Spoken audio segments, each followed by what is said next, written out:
If you are trying to sign clients for your marketing agency, your offer is the absolute most important part of what you do. If you don't have this right, every single other thing is going to fail. So what I'm going to do in this video is share exactly how you can create a no-brainer 7-figure offer. And this is what we've done for over 50 marketing agencies already. So everything that we do here is just copy and paste. Honestly, you could just take exactly what I share in this video, use it for yourself and see massive results on day one. Because if you've ever been in the situation where you're sending outreach messages and people just aren't replying, you get on sales calls and people ask, how are you different from other agencies? All these problems can be fixed by solving the offer. So what I'll be doing is sharing the absolute best offers that you can use moving into 2024 for your agency. And if you don't know who I am, my name's Welby. I'm the co-founder of Agency Growth Partner. And what we do is we build out these 7- and 8-figure acquisition systems for marketing agencies so that they can scale up, increase their revenue by around 50 to 100 to 150,000 per month and scale their agency from there. So I want to tell you a quick story to illustrate what I mean by the power of having a great offer and how we did this for one of our clients. So one of our clients was targeting e-com brands and they were offering, I think, advertising and email marketing as well.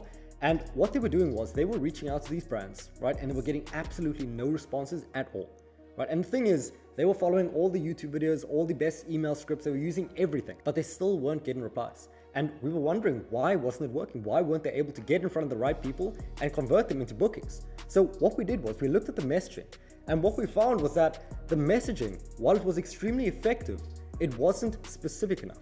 So the first component of the best offer that you can use in 2024 is making it specific.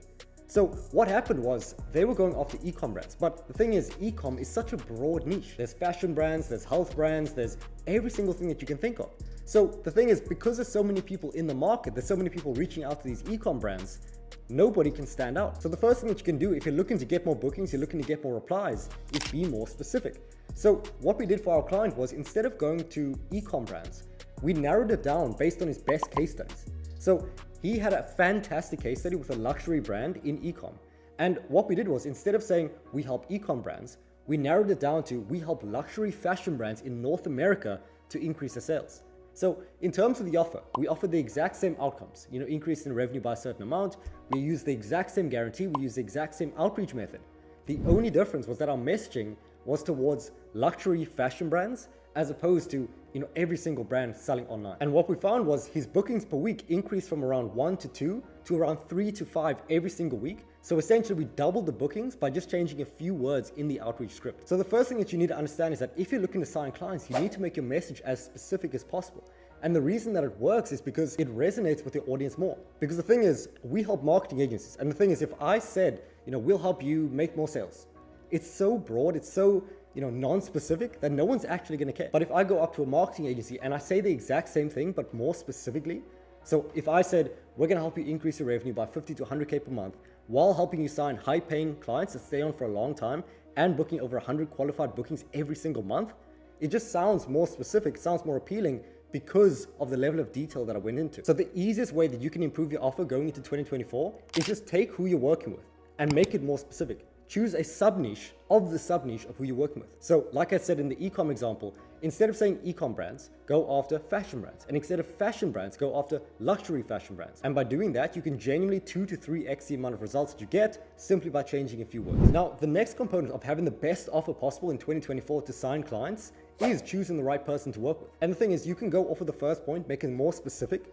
But what I'd recommend specifically is working with people who have a higher budget. And an example of this is we had a client who was offering web design services. And the thing is, they were targeting local brands like, a coffee shop, restaurants, things like that. But they were only able to charge around $500, $750 one time for the website. And the thing is, the amount that they made was so close to the amount that they were paying their team that their margins were so tiny because they were charging so little, delivering so much work. They had to work so much for these clients who were paying them so little.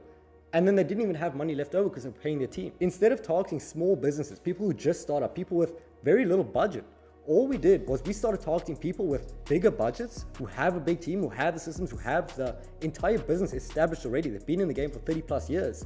And by doing that and changing literally nothing else, they were able to charge 5 times more. So they were able to go from charging $500 to $1,000 one time to charging over $5,000 to $10,000 one time for the exact same website. And the thing is, the amount of pages on the website didn't change much. The speed of the website, all these things barely even changed. They're essentially delivering the exact same service, but just because they're going after people who have money, people who are established, just because they did this, they're able to charge 10 times more and have a much better experience working with the client. And the ironic thing is, working with these bigger companies, while they're paying you more, honestly, it's much easier to get good results for them because they have so much to leverage. The thing is, if you're running advertising for a company and you compare it to, let's say, a business that just started with no case studies, no foundations, nothing, versus someone who's been in the game for 50 plus years, has endless results, endless case studies, endless things that you can leverage. Who's it going to be easier to deliver results for? Obviously the one who has things already. So just by going after bigger companies, bigger clients, you can have a much better time delivering results and also get paid 10 times more for the exact same process. So that's the next step. After making your message more specific, go after that niche, but the subsection with money in that niche. And this is what we do for our clients right now. We share the systems on how to actually find these high budget companies in their niche, as opposed to just everyone that they can find, so that you can just target the ones who have the budget and have a much easier time in the sales process and then also in the delivery. And the third component to creating the absolute best offer in 2024 is crafting specific tailored messaging to your ideal client. And this goes from every single thing that we did previously in the video, which is targeting a specific sub niche of your niche and then going after specifically the ones who have the budget. Now we need to create the messaging that's more attractive to them, so that you can book more meetings, sign more clients, and have a much easier time delivering results while charging higher prices. So going back to the example that I gave earlier for marketing agencies, instead of saying, we'll help you make more sales, we'll help you get more money, what we can do is we say, we help marketing agencies increase their revenue by 50 to 100K per month. We help them sign high paying clients. We help them increase their prices. We help them book 100 qualified meetings every single month, every single year. All these additional benefits, all these additional pieces of language makes it more appealing. Because when you're competing with so many different people, you need to make your message so appealing that it stands out from everyone else. And you can do this by adding what we call secondary benefits.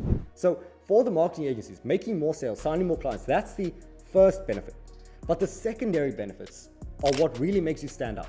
And this includes, like I was saying, signing high-paying clients, generating more bookings, qualified bookings as well. And you can do the exact same with your niche. But the reason that I mentioned this point last is because you need to have the first two in place in order to do this.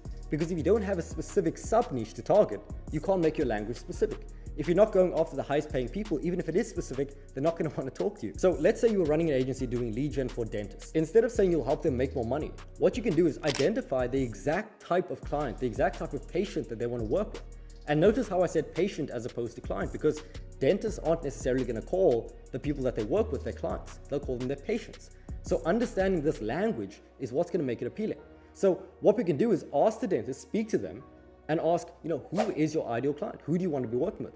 And they'll say these certain language. They'll say, I want to work with this type of patient, patients that can pay us a higher amount. For example, people that come in to get their braces done, they stay in for a long time, they're recurring, they pay the dentist more money, and it's just an easier time. So for example, if you were to go to a dentist and say, instead of we'll help you make more sales, you say, we'll help you get in contact with more of these ideal patients who stay on for a long time with these orthodontic treatments that stay on for 12 months and pay you a lot more. It's going to be a lot more appealing than just saying, hey, we'll help you grow your business. So the final step is to identify who your ideal niche is, then figure out what are the secondary benefits of what you can do for them. And by mentioning this in your messaging, plus the normal benefit, the first benefit, you're going to make your message so much more specific and so much more appealing as well. So those are the three things that you need to put in place if you're looking to sign clients in 2024. And if you want a full guide to signing clients in 2024, whether you're just starting out, you've never done this before, you've never even started the agency, or you've been in the game for 50 plus years, I made a free video on exactly how you can do this, and I'll link it over here. So if you've been in this online agency space for a while, you've probably been seeing all these new business models keep popping up. Things like IPGA, growth partnering, AI automation, growth operating, just to name a few. There's a lot more that keep popping up. And every single time it pops up, it always seems like some new fantastic opportunity that you need to hop on right now or else it's going to end and SMMA is dead and all these other things. But what if I told you that every single one of these models are exactly the same? There's nothing new, there's nothing unique, and it's all just the same repurposed stuff from the last 10 to 20 years, right? Because I personally know the people who actually create these models. I've seen the insides of it. I've seen the courses. I've been in the programs. And what I want to do in this video is walk you through my thesis on why every single one of these models are exactly the same. And you're better off not doing anything and just continuing with the thing that you're working on right now. And if you don't know who I am, my name's Ethan Welby. I'm the co-founder of AGP, and I've scaled over 2 agencies to over 50K per month. And I've also helped over 50 other agencies to do the exact same in growing their business and generating revenue. So before I go on to why they're exactly the same, the first thing that I want to go over is the idea of positioning. So like I was saying earlier on, I've been through these programs. Like I've been in the programs talking about, oh, SMMA is dead, the agency model is dead, service-based businesses are dead, AI is going to take over. I've been in these programs. One, because I thought at first it was actually going to help me out. But secondly, because I see it as market research now, just joining programs and seeing, what it's actually like. But the first time that I joined one of these, new models, I had extremely high expectations. And what I'm not going to do is just bash all these people. The truth is that the people that make these models, they're actually very good people, and they just happen to be very good at marketing at the same time. So when I first joined one of these programs, I was sold onto the idea of the new model of running an agency. And at the time, I was running my lead generation agency. I was helping marketing agencies to book more meetings, to sign more clients. And at this period of time, I had around 5 to 10 clients, and I was doing nearly everything myself. So as you can imagine, at this point, I was in a very bad situation in the sense that all of my time was taken in the day, right? From start to waking up at 7 a.m. to going to sleep at 10 p.m. It was just clients, getting client results, doing the admin work, doing the finances, doing the sales, doing everything. And because of it, I'm not going to say I was burnt out, but I was just really tired and really annoyed. So because of that, when you're in these vulnerable states where things aren't going as well as you want them to go, you start looking at, or you start hearing the other options. So when you're in these states, you'll open YouTube and you'll see, oh, SMMA is dying. And then I'm like, oh, SMMA is dying? This is why it's not working out. And then they're like, okay, SMMA is dying, so you need to buy my thing. So I got to this point where I was so involved in everything. I was really annoyed. I found it difficult to sign clients because all my time was taken. I wanted to remove myself, all this. So I was sold onto that, in this new program of doing things, in running an agency. And when I joined it, I was expecting some, new acquisition methods, some new service delivery mechanisms. And what actually just happened was I joined and they were using the exact same methods as all the other people that I was learning from, right? Cold email, outbound on social platforms, inbound via YouTube. It was all the exact same thing. Even the sales process was exactly the same, right? I genuinely feel like we just learned from the same people, but they just, changed the positioning of it. So what I do want to say though, when I joined this, it did help me, learning from the people, get onto calls with them one-on-one. It was great speaking to them. But in terms of the actual mechanism for getting better client results, for signing new, clients for myself, all of it was near identical. It was almost exactly the same. But what I do want to say is, if I was starting out from zero, any model that I went into, joining this, for example, would have been fantastic because I would be coming into it from a fresh perspective. So what I want to say is that for everyone watching this, if you're just starting out, if you haven't done anything, it actually doesn't matter what model you choose, whether it's IPGA, whether it's growth partner, whether it's build and release, all these things. If you just join from nothing, you will still get insane amounts of value. But for the people that I'm speaking to who are already established, that are already doing relatively well, you've signed your first few clients, joining another one of these, new models isn't actually going to help you, right? Unless it's a key thing that you can specify that you're going to learn, it's exactly the same. So what I was saying earlier, in terms of the idea of positioning, what this means is that when you're in a market where everything is commoditized, let's say you're selling, beans, right? Let's say you're selling beans, and for everyone in the city, right, they're getting the same beans, right? There's no special magic beans. So why would you buy one bean over another bean, right? Either you can compete on price, right? You can just be the cheapest bean, but that's just a race to the bottom. You're just going to end up competing with each other, and it's just going to get lower and lower, and then you have no margins, and then your bean business is just destroyed. The other way to compete is based off of positioning. And another way of explaining this is based off of brand. So if you can have a product, but you can position it in a way that seems unique to the market, like a new mechanism, sound familiar, right? AI, it's taking over, SMMA is dead. And if you can position your thing as a new way of doing things, a better version, the best vehicle to get to, 10K a month, 50K a month, 100K a month, and all the other methods are old and dead, then you're going to sign up with that one because it's, different. Now it's not just a bean, it's a special bean, right? It's a new mechanism for doing it. So this is exactly what's happening in this online agency space, in the sense that It's exactly the same. All you're doing is you are marketing, getting appointments, you're selling, converting them into a client, and then delivering results based on a service or some content, right? And I'll go into more detail on this now and how you can actually prepare for this and what to do moving forward from this. But what I want you to understand is that there isn't really anything that crazily unique besides the way that it's positioned. And this is why I was saying earlier on that they're good marketers, in the sense that this is how you differentiate yourself. This is how you get an advantage over the competition. You position what you're doing as a unique mechanism, as a unique service. And just another story to really illustrate this is when I was first hearing of all these new things coming out, all these weird like IPGA or AI, something else, it would always be like some 4-letter thing. I was like, why are they all the same?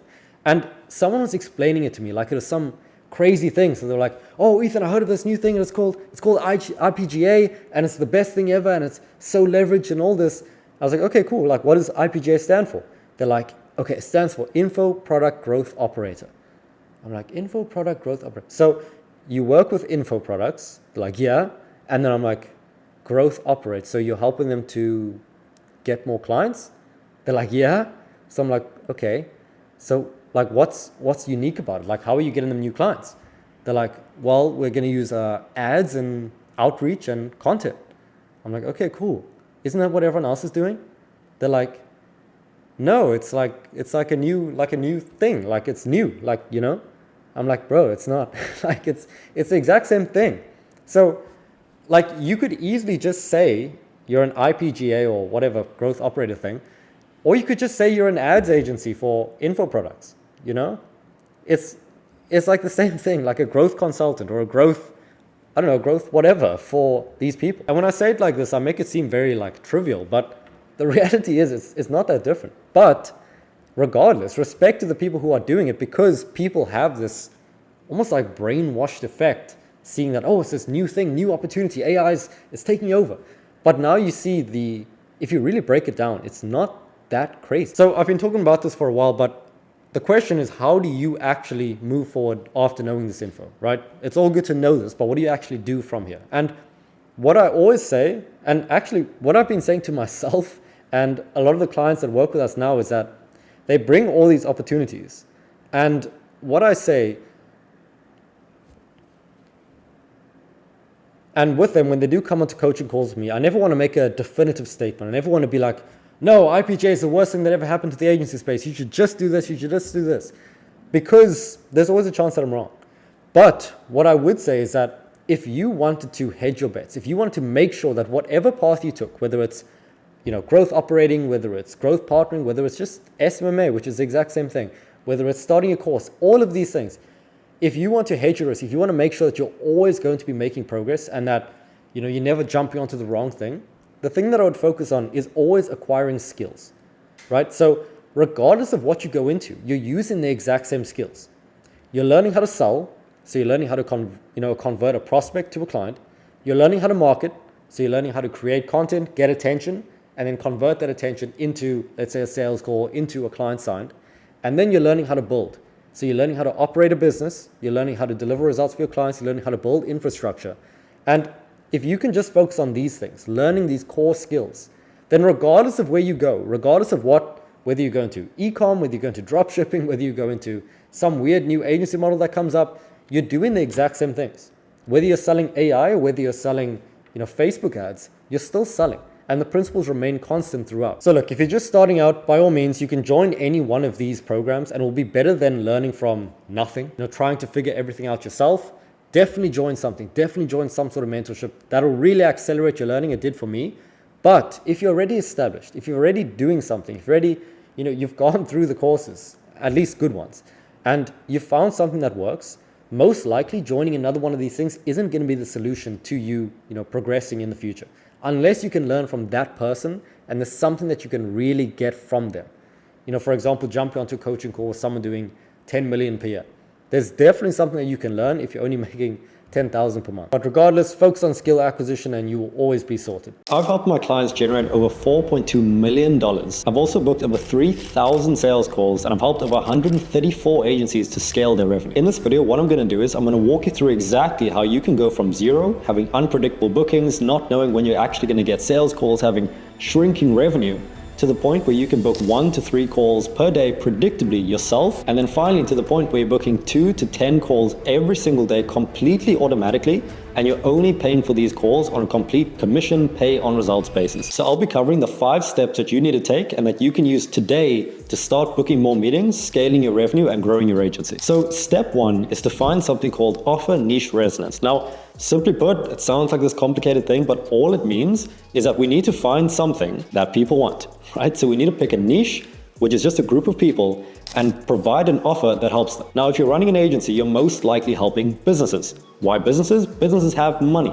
And people, if you're helping students or people in university, they don't have money. So what you're going to do is you target businesses and you have an offer that helps them to generate a result. And this result is more revenue. So you may be offering something like Facebook ads or email marketing or anything that can help your clients generate more sales or more leads. So if you're watching this, I assume that you already have the foundations in place and that you've already chosen a niche, you already have a service, you even already have clients. Who I'm speaking to now is when you're in the situation where you may be reaching out to people. You may have tried outreach, you may have tried cold email, cold calling, social media outbound, working with an agency, working with a lead gen person, but it still just hasn't worked. And maybe it's because you couldn't stand out from everyone else. Maybe it's because you sent these messages, you just didn't get replies. If any of these are the case, then this is exactly what you need. So the first thing that you need to do is you need to take the service that you have, and ideally you should already have case studies, and you want to turn this, the work that you've already done, and show that to the market. And this is the offer. You're essentially explaining the value that you already created by doing work for clients and presenting it to the market. So simply put, the easiest way that you can do this is simply by taking what you've already done and then documenting it. So let's say you work with a client and you help them to add an extra $50,000 per month within 6 months. That becomes your offer. So instead of going around saying, hey, I'm this copywriter, DMing every guy you can find, or I run Facebook ads and I do all these things, all you're gonna do is you're gonna say, hey, I help people in this niche to add an extra $50,000 per month within 6 months. And this is your offer. And as soon as you're clear on exactly who you're helping and the exact outcome that you help to achieve, that is step 1 done. It doesn't matter. You don't need to do all these crazy things. You don't need to read Hormozi $100 million offers, all this stuff. You just need to know who are you helping? What are you helping them to achieve specifically with numbers? And have you done it before? And if you have, then you can move to step 2.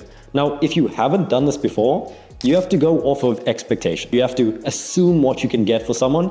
And the easiest way to do this is just look around the market, right? There's probably a million people offering the same thing as you. Honestly, what you're doing is probably not unique, which is fine.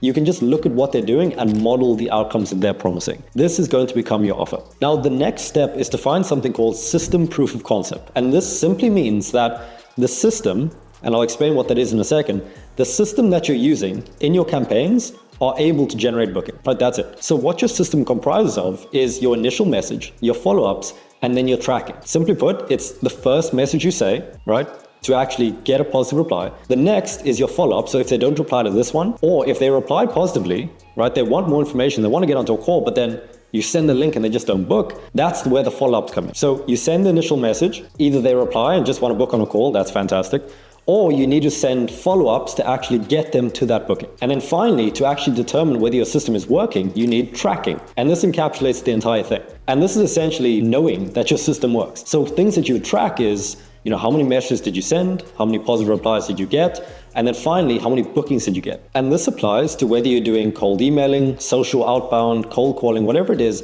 But in the context of what I'm talking about now, I'm referring to the social outbound methods. So if you're using LinkedIn, Facebook, Instagram, all of this. So using this system, right, you have the first message, so what you're actually pitching them, and I'll explain how to create yours in a second.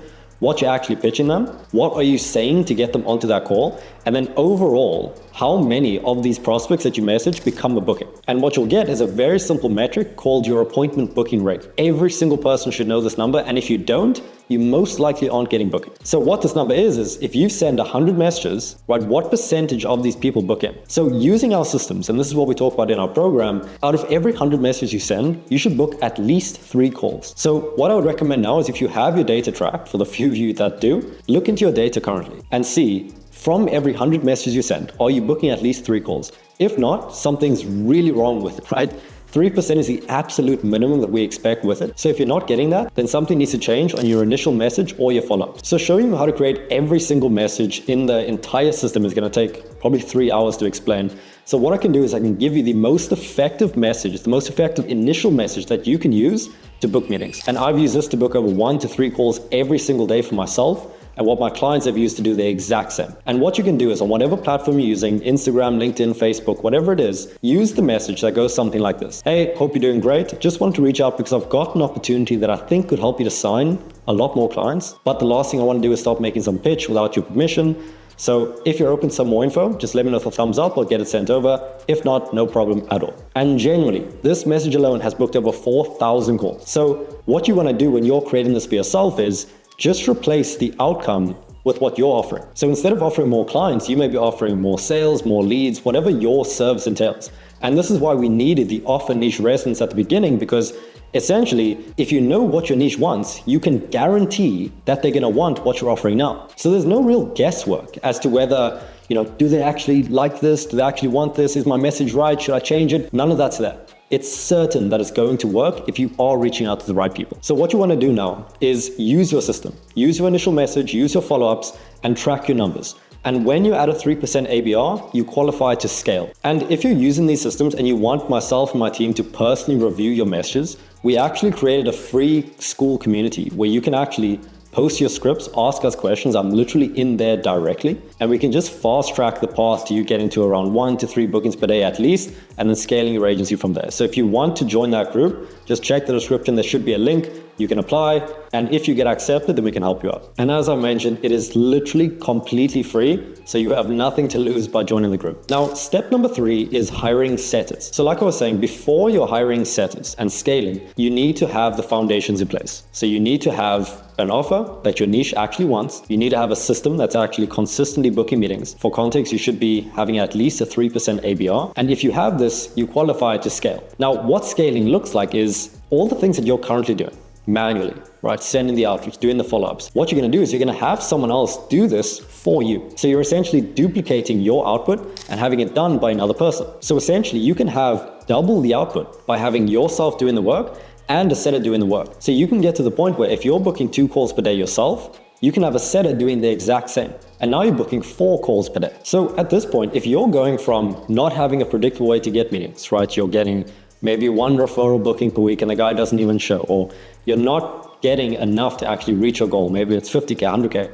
Imagine what you could be doing with 4 extra bookings every single day, right? Even if you just had 1 per day, you could be closing at 20% and you'll be signing a client every week. So hiring setters is a no-brainer because on top of that, you also pay them on a commission basis, meaning that only when they get qualified calls, then you pay them, let's say $30, $40, $50 per qualified call. And the question that I always get is, why would a setter want to do this? There's all these businesses, but no one has commission-based setters. And the reason why we're able to do this and nobody else can do this is because we already have a proven system. They're coming onto the winning team, right? You already have a system that's booking meetings. You have the 3% ABR. It's like, just follow this and you will get paid, right? It may seem from the outside like it's some risky sales job and you don't know if it's going to work, but in reality, it's probably better than any other commission-based sales job because they're just following the winning system. So that's why whenever I post for setters, there's always these endless applications because everyone just knows our system works. So the first step to hiring setters is to just know what you're going to expect. So what I want you to do is just open up, let's say, a Google Doc or post in the free group just so I can give you feedback,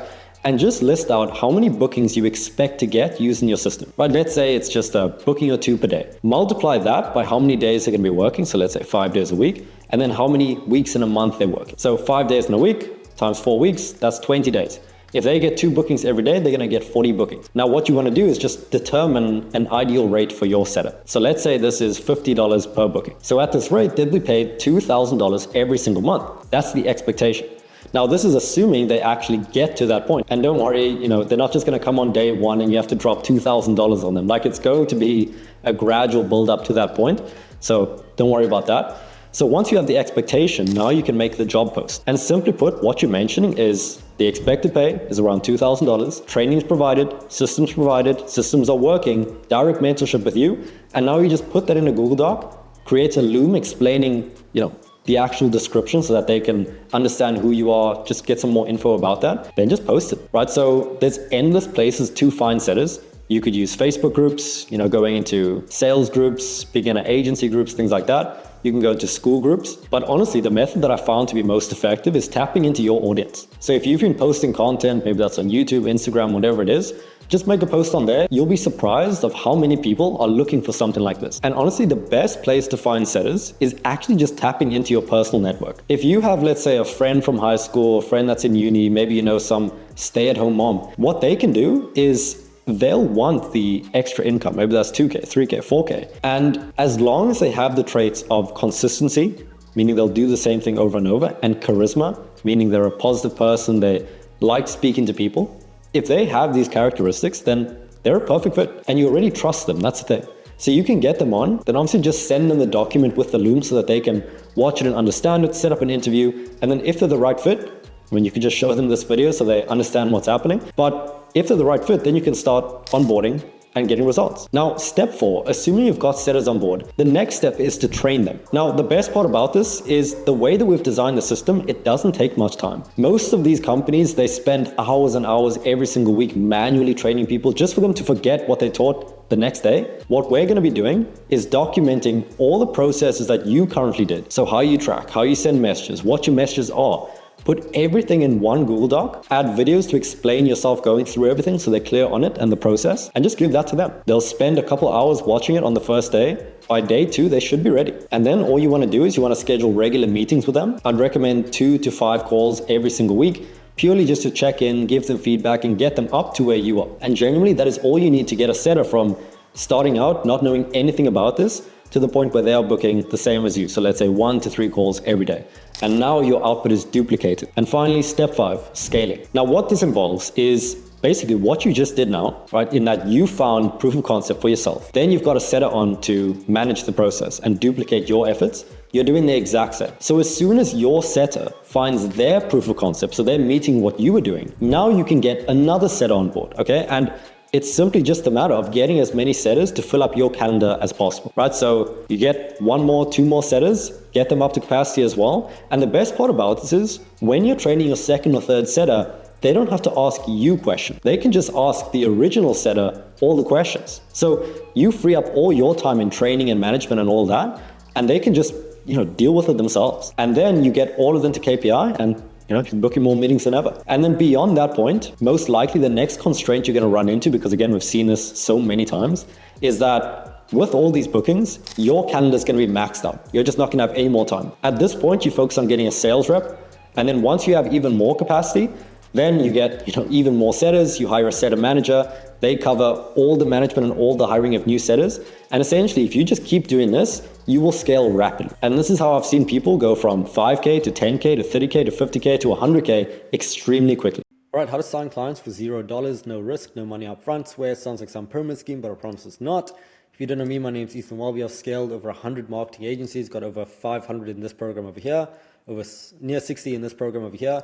And I've helped many, many people go from 0 to 10K per month. That's honestly the easiest part. And then from there, 10 to 100,000 per month.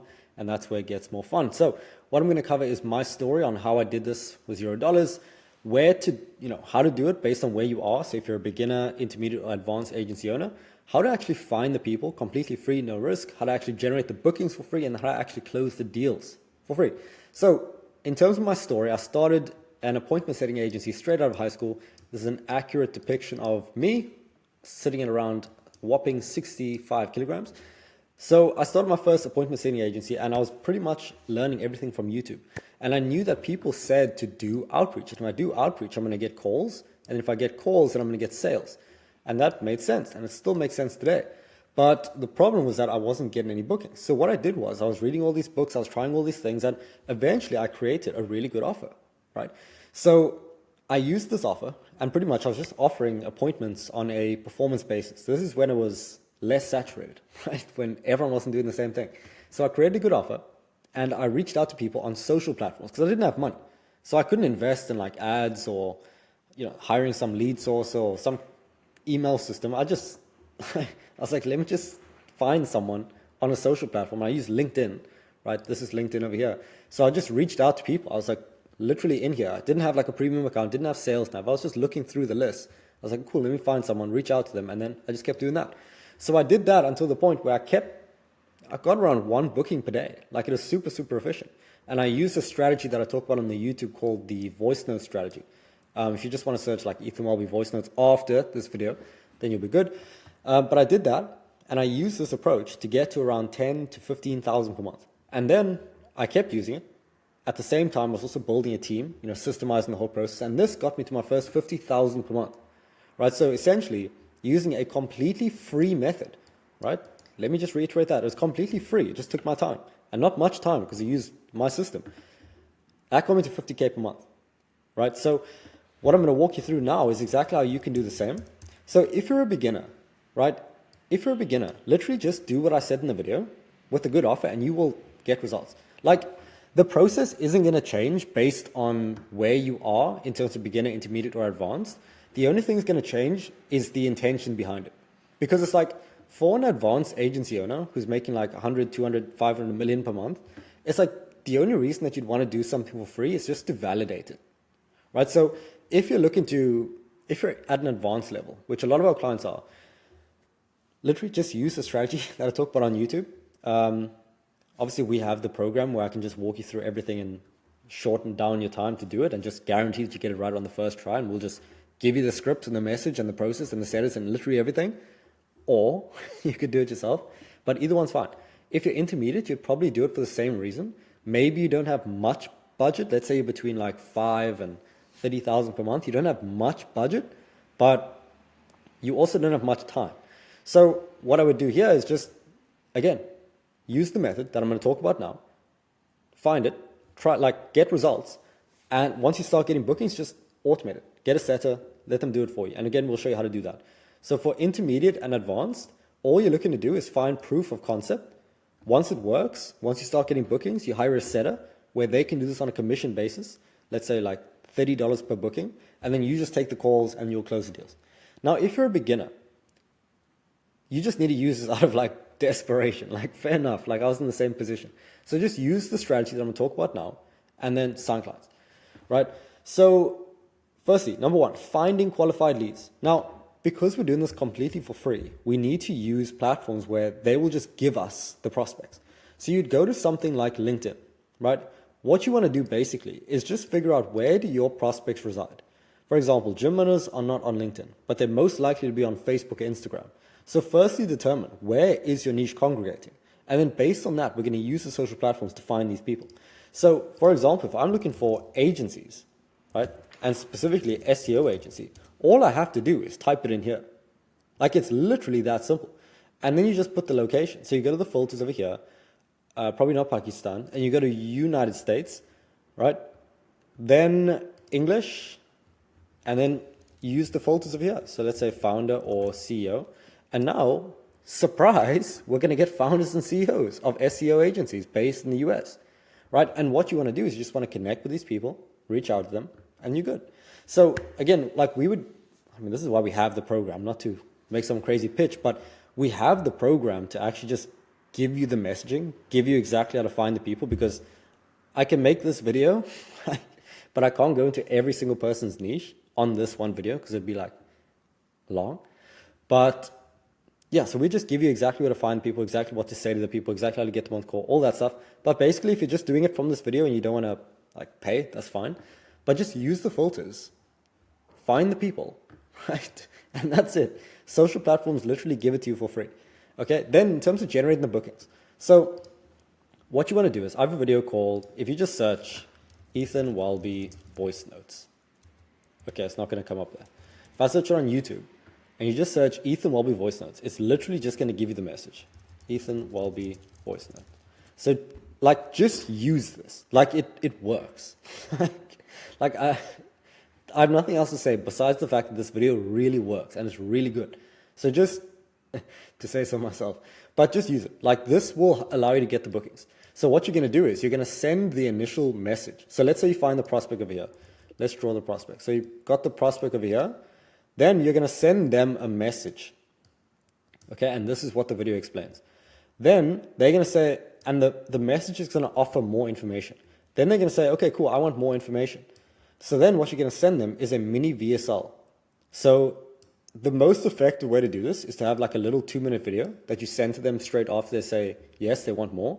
And again, we show you the process for creating this. We even give you help with all of it again in the program. But or you could just use a mini pitch.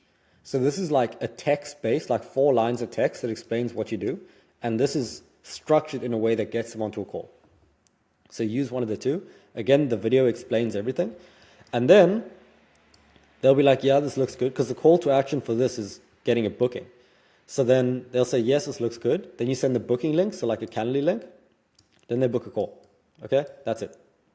Like, it really isn't complicated. Like, I don't know what else to say. Like, we're literally just finding people using the filters that the social media platforms literally give us. We're reaching out to them with a good offer, and the video will explain exactly how to create the offer. And now it's like, okay, we have the calls with them. You should be booking at least 1 to 3 calls per day. Everyone in the program, we tell them, like, you should at least be booking 2 calls a day. And if not, something's wrong, we need to help you. So once, because imagine you could take 2 sales calls every single day with an ideal prospect, and you just close at like 20%. Like, you could sign a client or 2 every single week, like really. So now that you have the calls, now you just need to sign the client. Like, in terms of the closing process, nothing changes from the fact that you don't have money. Like, that stays exactly the same. So pretty much what you're doing on the call is you're asking, what's their goal? Where do they want? That is meant to be a star. Okay, so what's their goal? Then it's like, where are they currently? So let's say the goal is 100K, right? What's stopping you from getting there? Signing more clients. That is meant to be a C. Signing more clients. They're at 10K, right? So all you need to do is position your service as the bridge to help them go from their current situation to their desired situation. And then if you can do that logically with enough math and enough conviction, you will get the set. Like, that is literally it. And again, in the program, we'll go into like for example, this is one of the modules from the program where we talk about this stuff. But it's like we'll go into everything. Like, we'll cover literally how to create your line of questioning, how to create your pitch, how to do all of this stuff. But the key point is that this is all you're doing, right? You're just presenting your offer as the bridge to crossing them from where they are to where they want to be. And you just do that through questions. So that's pretty much how you do it, right? Literally, that is it. So I'll talk to you in the next video. So I've got a setting team that books around 4 to 8 bookings every single day, and I only pay on a pure commission basis. So they're literally scheduling meetings into my calendar, sending messages every day, and all I do is take the qualified sales call. And what I'm going to do in this video is I'm going to walk you through exactly A to Z how you can go from having nothing at all the way to building a team of setters who can fill your calendar so that you never have to worry about outreach ever again. So right now I'll put on screen just an example of what you can get by having a team like this. Genuinely, I will wake up, my calendar will have bookings on it, they're all guaranteed to be qualified, and it's very easy to do, right? And the setters love it because they can learn the skills and what they need to actually grow a business, learn how to book meetings, learn how to close deals, and there's also progression into other roles. So we hire setters knowing that they may start as a setter, right? Learning these skills, they speak to me directly, my team, and once they do well, they can progress into other positions. Things like management, things like sales, whatever they want to do, there's a trajectory to get there. So that's why it's the perfect position. So step 1, and the first thing that you need to actually build a setting team is to get proof of concept. Now, proof of concept simply means that for every 100 messages you send, you should be booking at least 2 sales calls. So this means you have a 2% ABR, appointment booking rate. And to get there, I have other videos literally explaining exactly how to do it step by step. And if you want that exact process, when I say this, like, literally just copy it. We have people in the community now, or people just watch the channel. They use this, they book meetings for free, and they end up working with us after that. So I'll link the video in the first link in the description. Just check that out, use it genuinely. Next, once you have the proof of concept though, you need SOPs. SOP stands for standard operating procedure. All right, so pretty much what you want to have is exactly how your setter, or exactly how you are getting these bookings. You just want to map out exactly how you do it. So what I recommend is simply just open up a Google Doc and just map out all the things that you do. Firstly, from the exact messaging that you use. So exactly, okay, what's your script when you're sending the message, right? What's your follow-up messages for if they don't reply? Right? What's your follow-up message for if they do reply?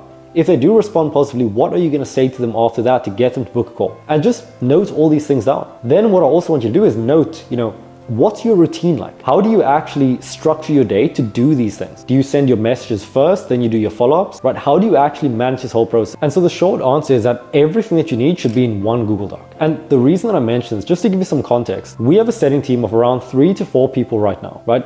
Currently, my calendar is completely filled up and we've just got a new sales rep on board. So now we have more sales capacity. So what we've done is we're hiring 10 more setters because we're just looking to scale rapidly. So what this looks like though is if you're getting all these people, you can't train them all up individually. You're not going to get on 10 calls every day and answer questions. It just doesn't make sense if you're running a business. So what you want to do is to know whether your SOP, your doc is working or not. They should be able to follow it completely, know how to do it, get started, all without you being involved. And that's the proof of concept for your SOPs. And when you have that, when you have a system that's working, proof of concept and SOPs, then you can start getting more setters on. Now, the next step is to define the characteristics that you're looking for. Very simply, for a setting position, there's 3 things you want to look for: consistency, charisma, and a culture fit. Now, consistency indicates that they've shown in the past that they're willing to do something consistently. In our application form, we literally ask, what are the indications? What are the things that you've done in the past? Some of them may have done marathons, some of them may do boxing, some of them may have just studied for exams. But either way, it shows that they're willing to do the same thing over and over and get a result. The next thing we look for is charisma.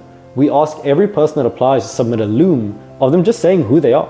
And honestly, in the first 3 seconds of this loom, we can figure out, like, can they speak? If they're in like some dungeon and they look like, they're in the dark, they've got like some robe over their head and you can't even see them, and they speak in like tongue, it's like we can't hire someone like that. And the final thing is a culture fit. Once you get on a call with these people, it's like, do you want to work with them? The best way to figure it out is like, would you sit at dinner with them for an hour? Like, would you want to? Because if not, you're most likely not going to like them and you're not going to enjoy running your company, right? So just as a side note, we're hiring setters right now. So if you do want to apply for a position like this, maybe you run an agency but you haven't gotten clients, maybe you're interested in the space but you want to learn more, or you just want to get guidance from us, what you can do is just go to my Instagram, it's @EthanWelby, go to the hiring highlight, and then just reply setter to that story post. And what it's going to do is that automation is going to send the next steps. You can apply there, and then we can set up a time to just see if you'd be a fit for our team as well. Now, the next thing that you want to do is get applicants. And the easiest way to do this, like you just saw me do a call to action, is using your brand, right? If you have any sort of audience whatsoever, make a post, do exactly what I just did, and get people on board. So you just want to check, do you have any friends that are, potentially looking to make money, who are hardworking, who are consistent, who you think could actually excel in this? And then honestly, if you can do that, just ask them, right? Just explain this, send them this video, and that can get you your first set in, right? And if you don't have a brand or you don't have friends, tough spot to be in. But then at that point, you just want to use things like Facebook groups. I have a free school community. You can use that if you want as well. And anything that you can to just get the offer of being a setter in front of the right people at scale. Now, the next step is screening. Now, simply put, what that means is you're gonna get a lot of applicants, but not everyone is a good fit, right? Many won't even complete the form that well. Many won't even take much effort to do anything, to be honest. So you wanna watch the Loom videos that they would have sent. And again, if you want an example of this, again, just message me setter in the hiring highlights on my Instagram, because it'll send you the actual application, just so you can model it if you wanna use it for yourself. Otherwise, just apply as well. And in that Loom, you can pretty much get a gauge within the first 3 seconds whether someone's a good fit or not, right? If they present themselves well, if they're confident, they're smiling, that's a good fit. If they're not doing that, if they're in some dungeon in the dark, not a good fit. Now, the next step you want to take is onboarding. This simply means getting them acquainted with 1, the company, and 2, the SOPs. So simply put, on the company side, you just want to get them in your communication channel and your meeting. So whether you use something like Slack, Teams, WhatsApp, we use Slack personally. And what happens is we get them in the channel, right? We get them in the main chat so they can speak to the head setter, they can talk to the rest of the team. We get them in the leaderboard chat,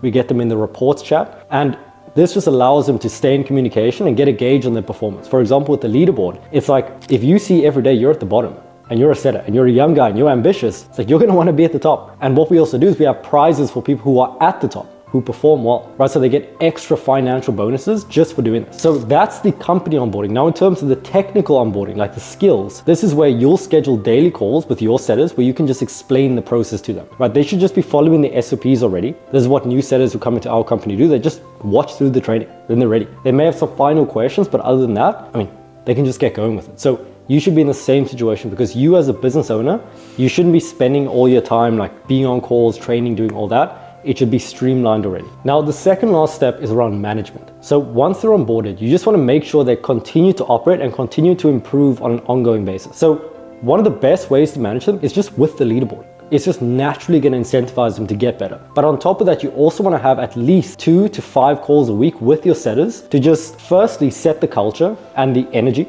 right? So you want to be encouraging them, congratulating them, all of that, because No one wants to work for a company where it's just super sad, no one talks to anyone, you don't learn. So you want to keep the energy high, but you also want to train them. So look at the tracking sheets, give them feedback, make sure they're on the right track.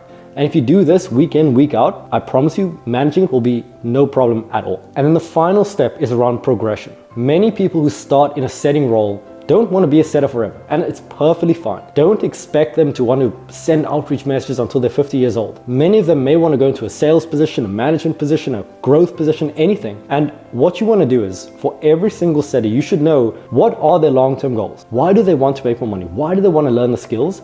And you want to map out the path to getting there. For example, one of our best setters, Harry, he's recently transitioned from a setter to a sales rep. So now he's going from being able to make 1 to 3K a month all the way to making 3 to 15,000 per month. And it's only possible because he got in the setter position, excelled at it, and then scaled up from there. I've worked with over 142 agencies. I've generated over $4 million across all of their accounts. I've booked over 2,000 sales calls, and I built my first marketing agency to $52,000 per month using purely LinkedIn. In this video, I'm going to walk you through how you can book 1 to 3 qualified, warm sales calls every single day using your LinkedIn account, and how you can use it to book these meetings, sign more clients, and add 5, 10, 15, even up to $50,000 per month using just this one platform on your account. So I'm going to start by covering exactly how to set up your profile to generate inbound leads and build trust with your audience. Then I'm going to go over how to actually create content that generates leads, generates bookings, and builds trust. Then I'll be going into how to actually get connections. So how to connect with people so that you can actually message them proactively. Then I'll be covering the exact outbound process to message these connections with. And then finally, how you can actually scale up the volume from this 1 to 3 calls per day and get it all the way up to 3 to 5 to 10 calls every single day. So step 1 is profile setup. Now, the first thing that you need to understand is that perceived status, it really does matter. If you look like some unestablished 17-year-old straight out of high school with no experience,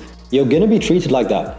You could be a billionaire. You could have 12 successful companies, all making 8 figures per year. But if you have no profile picture or nothing on your account, no one's going to reply. No one's going to see you as an expert. So it follows the exact same principles as if you were walking down the street. So if you had a suit on, you had a haircut, everything about you was great, you were walking up straight, you were speaking confidently, and you just stepped out of some Lamborghini or something, people would just assume you had money. Regardless of what you actually had, it could be rented, it could be all these things, but they would just assume based on first impressions that you were successful. If you did the exact same thing, except you jumped out of a bin, then they're gonna treat you in the same way. If you just had like broken clothes and you just smelled terrible, that's how they're going to treat you. So the main goal that you want to focus on with LinkedIn is to present yourself as a thought leader, to present yourself as established, so you've done this before, and that you're an expert. So you can do this using a few simple tips. For your profile picture, make sure you have a clear headshot. It doesn't have to be anything crazy, but don't make it some screenshot that's cropped into your face from like some high school photo. And I say that because I literally had a picture of myself at some party drunk when I first created my LinkedIn account.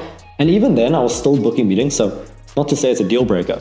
Then with your banner, you want to make it something professional, right? Make it look clean. If you want, you can model mine, but just the idea that, indicate some sort of expertise. Maybe you have case studies, maybe you're mentioned in Forbes or something like this. Just anything to indicate that you are an expert. Then when it comes to your headline, the main thing you want to mention is, again, presenting expertise. In mine, I mentioned that, I've scaled this many agencies, I've added this much revenue. In your situation, maybe you haven't, but maybe you have experience in something else. So maybe you have a great offer.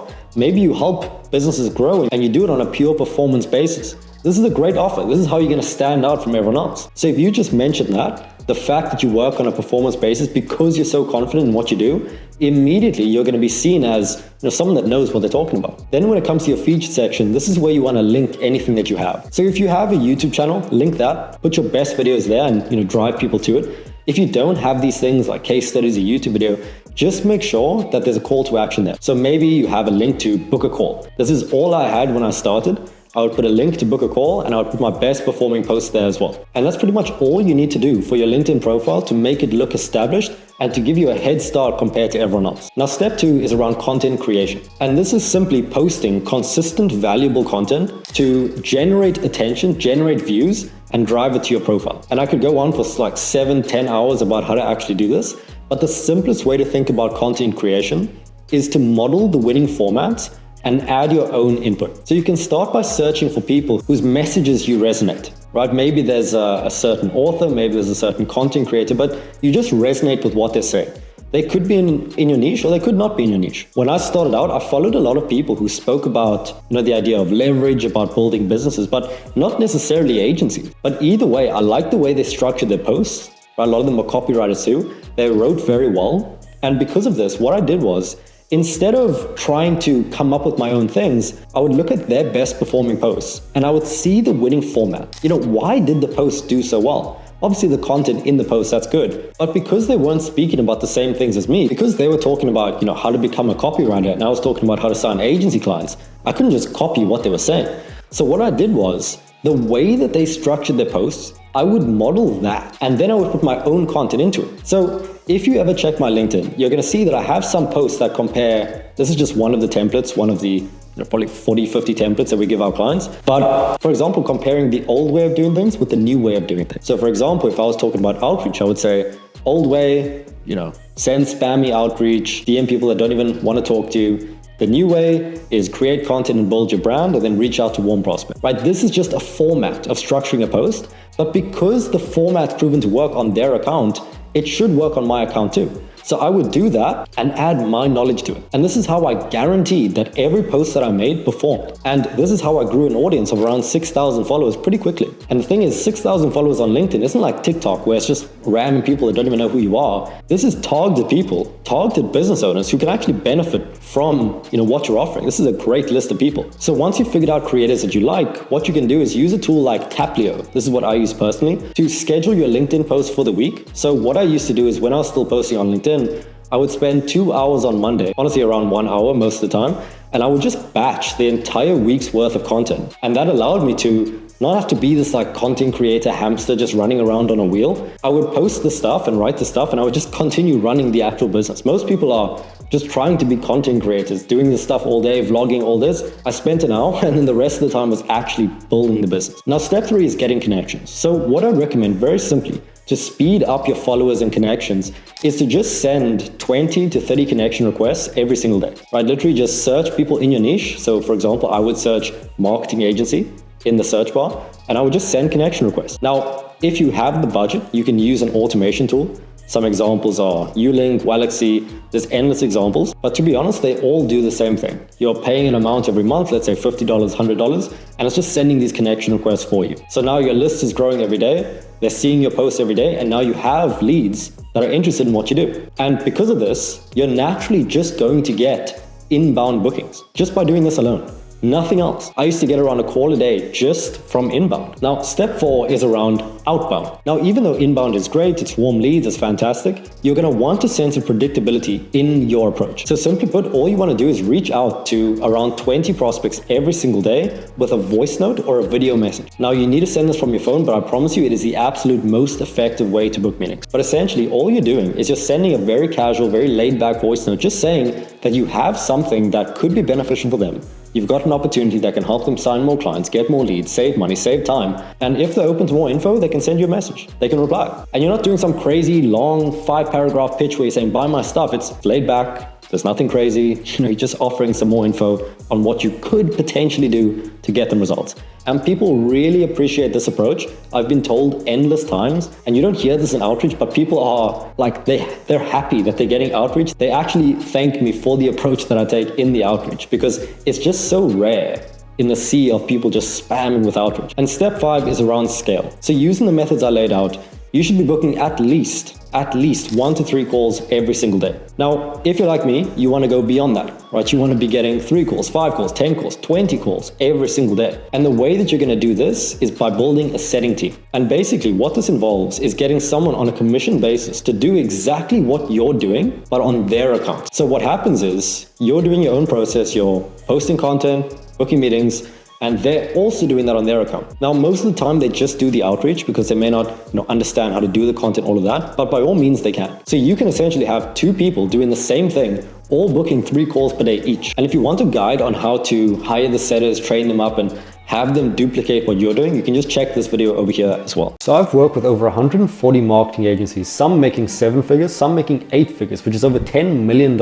every year. And in this video, I'll be sharing the 5 common traits that every single one of these agency owners who are making above $100,000 per month had, so that you can take it, implement it into your business, and just speed run the path to get in there. So step 1 is to get healthy. So this may come across as some arbitrary weird point to mention in a video on how to grow an agency to 100,000 per month, but in reality it is the case. So to tell you a quick story, I was recently at a mastermind event where I paid a nice $25,000 to join, and what I noticed was every single person there, with the exception to like 1 or 2 people, they were all in great shape. And all of these people were making at minimum around 30K per month, but most of them in the size of around 100,000 to 300,000 every single month. And at first I thought this was just like some coincidence, but then it clicked. You know, all the influencers who I used to follow who are, genuine business owners, not the ones who just talk about it, the ones who had genuine big businesses, and I'm talking 8 figures, 9 figures, up to even 10 figures that I'd follow online and read about, surprisingly, a majority of them were in great shape. And I'm not referring to just being like 5% body fat and jacked. It's more so the idea that as entrepreneurs, we are working all day, most of us. And very often the differentiator between who's going to succeed and who's not going to succeed is the amount of work and output that they can do, and also the decisions that they make. Because if you think about it, if you're at 100,000 per month, you have a team doing everything, and one decision can literally make you an extra 100,000 every month, like let's say starting a mastermind or implementing a new product line or implementing some other thing or making a hire. If one decision can do that, you get paid on your decision making. So you would think that the person who is hungover from eating Cheerios all day and getting 1 hour of sleep after drinking, they're probably not going to make a better decision than someone who is, you know, well rested, he's in great shape, he's eating clean, healthy food. So what I've seen is that the entrepreneurs who are doing extremely well, they see being healthy as a competitive advantage. They prioritize things like getting good sleep, they wear things like an Oura ring, they eat clean foods, they, you know, maybe reduce carbs throughout the day and only eat it in the evening so that they have more energy when they're working.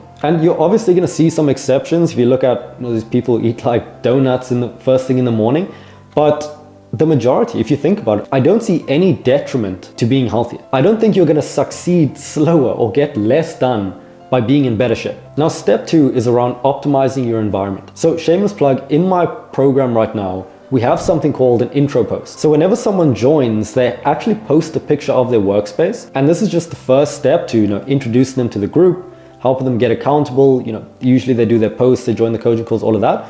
But one thing that I would see is some of our clients who are just starting out, like they've literally never done anything before, but some are at 100, 150, even 200,000 per month. And what I've noticed is that the clients who are bigger up actually had like a cleaner environment. And when I say cleaner, I mean it just looked aesthetically nicer, but it wasn't that they just like scrubbed the table more. It's like the lighting was good, the desk looked nice, the chair looked comfortable, they had like a plant or a picture of their family, like all these things. And at first I was like, okay, who cares about this? Like I'll get work done in a dungeon if I need to. But then you realize that a lot of these entrepreneurs, they always talk about loving what they do. And at first I used to think this is some like woo-woo fluffy thing that people just said and they didn't really mean it. But in reality, a lot of to do with loving work is actually just loving working, like the environment that you're in. Because if you think about it, if you're in some uncomfortable like kitchen chair that doesn't have a back on it and the table stinks and there's like dishes right next to you and it's just a horrible environment, who's gonna wanna work there? And then by extension, you're gonna say that you hate your work. You're gonna say that you hate working on your business. But in reality, you just hate working in that dungeon that you have. So the biggest entrepreneurs that I see, they actually put time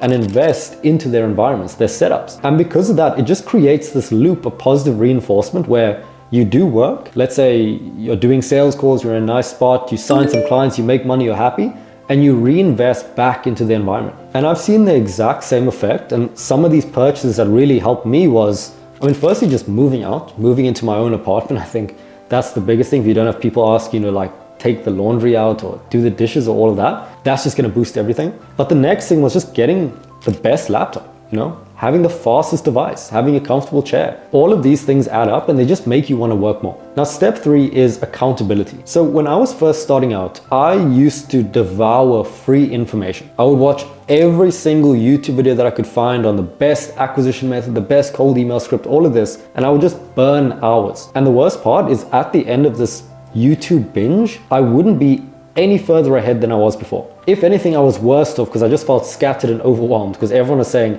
cold email's dead and the other guy's saying cold email's the best thing ever. It's terrible. So what I realized was every single successful person that I know, and especially our clients making 7, 8 figures, is they always are learning from someone. They all have mentors, they all have coaching, and they all have some sort of accountability. And what I've seen with our big clients is that as you get bigger, your team becomes a big degree of your accountability, right? This is when you have actual like executives, actual like managers that you are speaking to every day. But when you're starting out, when you're still between like 0 and probably even like 100,000 per month, you can get by with just like a couple of VAs and maybe 1 or 2 team members, but your accountability is external. So in the program right now, we have a group where people can interact, they actually motivate each other, they keep each other accountable. We join calls every single week to make sure that I can speak to them, give them feedback, just help them keep going. And it's like, just imagine if you know exactly what to do step by step and you can just copy paste a proven system into your agency and get results, the only thing stopping you is just doing it, right? And that's where accountability comes in. You need the motivation, you need some sort of group, you need some sort of feedback, even just someone to talk to so that you know that okay, this is the right thing, I'm in the right spot, speak through your decisions, and just make sure you're taking action. And this is exactly why we created our program now, where we, again, like I was saying, we just give you what's worked for over 100 agencies that have literally just copy and pasted to get results. But we also have this group with weekly calls with myself to just make sure you're making progress every week and you're taking action. Like imagine you had me just shouting at you every week to just make sure that everything's happening. So if you want more info on that to see if you're a fit, you can just book a time using the link below and it'll be with myself, and we can just see if everything makes sense. Now, the fourth point is that all of these big agency owners, they're all leveraged. So what this means is, a quick example is, whenever I would sign a client and they were making above, let's say 150,000 per month, every single time I would speak to the founder or maybe this chief operating officer, and they would sign, they would pay on the call, they'd sign up, but then throughout the entire process, they had their team do the program, right? They would literally have someone on their team who was more like a junior marketing person or maybe the marketing director, and they would follow the program. And they would talk to myself and my team to just make sure everything's implemented. And what I realized was these people are so high up that they don't even need to go through this material. Someone else can learn on behalf of them, implement on behalf of them, and make progress without the founder having to do anything. And this is what I mean by leverage, because imagine that you can buy programs for your team, they take action, they get results, and you don't even have to do anything. And in the speed at which you can move isn't just you now, it's you with your educated team member. So now you have 2 people pushing forward, and this is why, when these clients that I see, they get from 50 to 100K, they just end up like in a couple months at 200K or 300K, assuming the delivery is in place. So when you're starting out, you're like fighting for every single booking you can get, and maybe you sign a client and it's just like a struggle. But the more leverage you get, the more exponential your growth curve becomes. And then finally, every agency at this point that we've worked with, and that's why they work with us, is for a scalable acquisition system. Now, they could probably get to maybe 10, 50,000 with just referrals because they're good at what they do. But beyond that, they just need a system. They need to know that if they click a button, they're gonna get bookings every single day. They need to know that they're gonna get clients every single week, if not every single day. And they need to know that their revenue isn't just gonna jump up and down like most agencies do. It's gonna be a consistent increase, right? So again, we literally just give them what works based on their niche, and they just go from there. But every single person, every single agency owner, they need this, right? It's the only way to predictably scale. So if you're not growing as fast as you need, just look at your calendar and just ask yourself, do I have a system to book 4 to 8 calls per day? Do I have a way to close 20 to 30% of my clients? Do I have a way to close 20 to 30% of prospects? And can I predict this? Not just for the next couple of days, but for the next couple of months, because you need to know these things. So again, if you want either the accountability, the motivation to just do what you know you need to do, or you just want exactly what to do, or both, just book a time using the link below and we can see if there's a fit. I've scaled over 134 agencies, and in this video, I'm gonna walk you through exactly how you can build an agency that runs without you. So this is for agency owners who may have clients already, but the only problem is that they're doing everything themselves. They're doing setting, they're trying to book meetings, they're trying to close deals, they're speaking to all of their clients, they're stuck in delivery, and they just have no free time. From the minute you wake up, you're working, you're answering questions all the way until nighttime, until you go to sleep, and you're still answering client support. And you're just at a point where you're stuck in the agency and you feel burnt out and you're just working all day. And the goal of this video is to get you to the point where you as the founder are removed from everything. And this is what we've learned from working with clients making 7 figures, clients making 8 figures, where the founder is completely removed from the day-to-day and the agency just runs and grows without them. So I'm going to share the 4 steps that our millionaire clients have used to do the same. So step 1 is the idea of decentralization. Now, imagine 2 types of agency. For the first example, imagine yourself as the founder as a circle in the middle of the screen. And every single thing that happens in the agency is linked towards you. So everything from every single one of your clients, they're each a link. Every single sales prospect, they're all a link.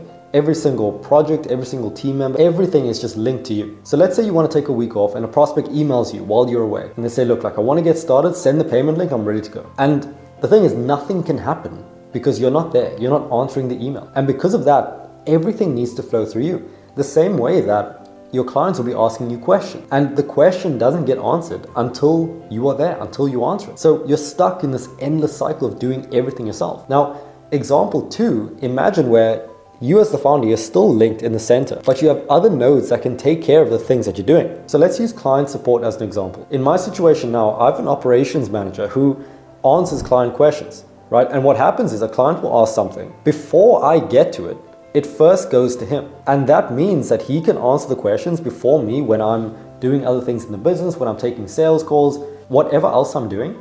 And it allows clients to get a response before I'm even there. And then when I'm done doing whatever I'm doing, I come back, and if he couldn't answer the question, then I'll handle it. If he did handle it, then by all means, that's perfect. And what this removes is the need for me. In the same way, instead of me doing outreach as the founder, sending messages every single day, following up every single day, I've hired a setting team. And what this team does is they reach out to prospects, they handle the follow-ups, and they just book the calls onto my calendar. And they do this on a commission basis. And this removes me from having to do all of these tasks. So this is going to be the fundamental understanding that you need to have before we carry on. You need to understand the difference between a centralized agency and a decentralized agency. And this is what every 7, 8, even 9-figure founders know that allows them to build the agency that runs without them. Now, step 2 is to do something called the every task exercise. And this is probably the most transformative thing that I've ever done. And what it allowed me to do was get myself out of everything. So it is the simplest exercise ever. But after you've understood decentralization, now we need to go into the weeds and tactically remove yourself from everything. So what I want you to do is write down every single task that you're doing on a daily basis and put it in a document. From the smallest things like replying to a client message or replying to a sales prospect,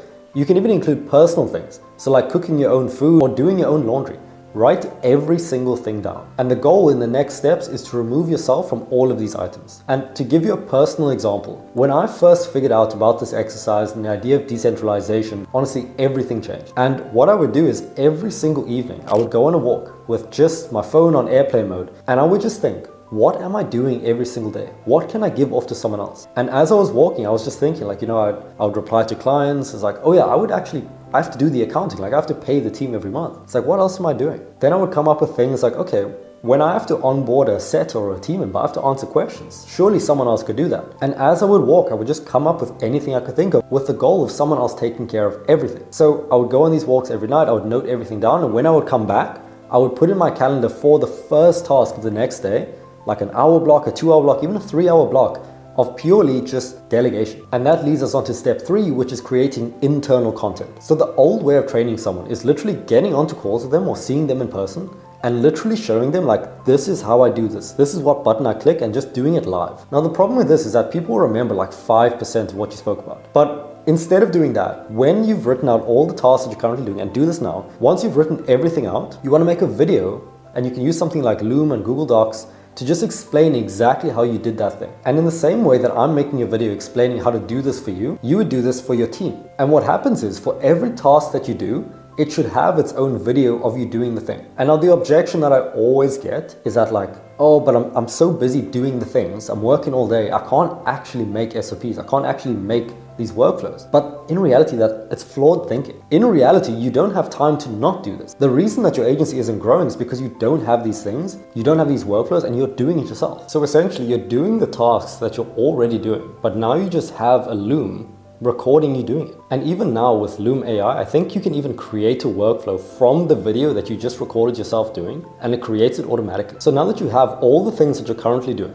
you've created looms of you doing the thing while you're already doing it. No additional work. the final step is to give it off to someone else. So most people think that you have to hire some crazy role where you pay them 4, 5, 10,000 per month and they do these specialized things. But in reality, you would only hire these people, let's say a creative director, a marketing manager, a sales director, if you didn't know how to do the tasks that you're giving off now. Like for example, a $1 million company will hire a creative director because they don't know how to do these things. The founder doesn't know how to hire 4 editors, a thumbnail designer, all these things. So he gets one person that can hire the entire team. But in the situation that you're in now, you've already figured out how to do what you're doing. You're literally doing it right now, right? No one else can do it. So because of that, you essentially just need someone who's willing to work, someone who's willing to put effort in. So the role that you want to hire for is either an operations assistant, a virtual assistant, or if you're doing a lot of work, an operations manager. And essentially they have a generalized role. It's extremely important, but it's generalized. So it's not like they have specific sales knowledge, specific marketing knowledge. Their core output is to do the tasks that you're currently doing, that you've already recorded on how to do, allowing you to save time. So let's say you can do this and you can save 3 hours per day, right? That's 15 hours per week, that's 60 hours per month. And imagine what you could do with 60 hours per month of free time. Imagine you put 60 hours per month into doing outreach, or into building outreach systems, or into building sales systems, or to hiring commission-based setters. So this is what we do for all of our clients, in that we help them to free up 40 to 60 hours per week.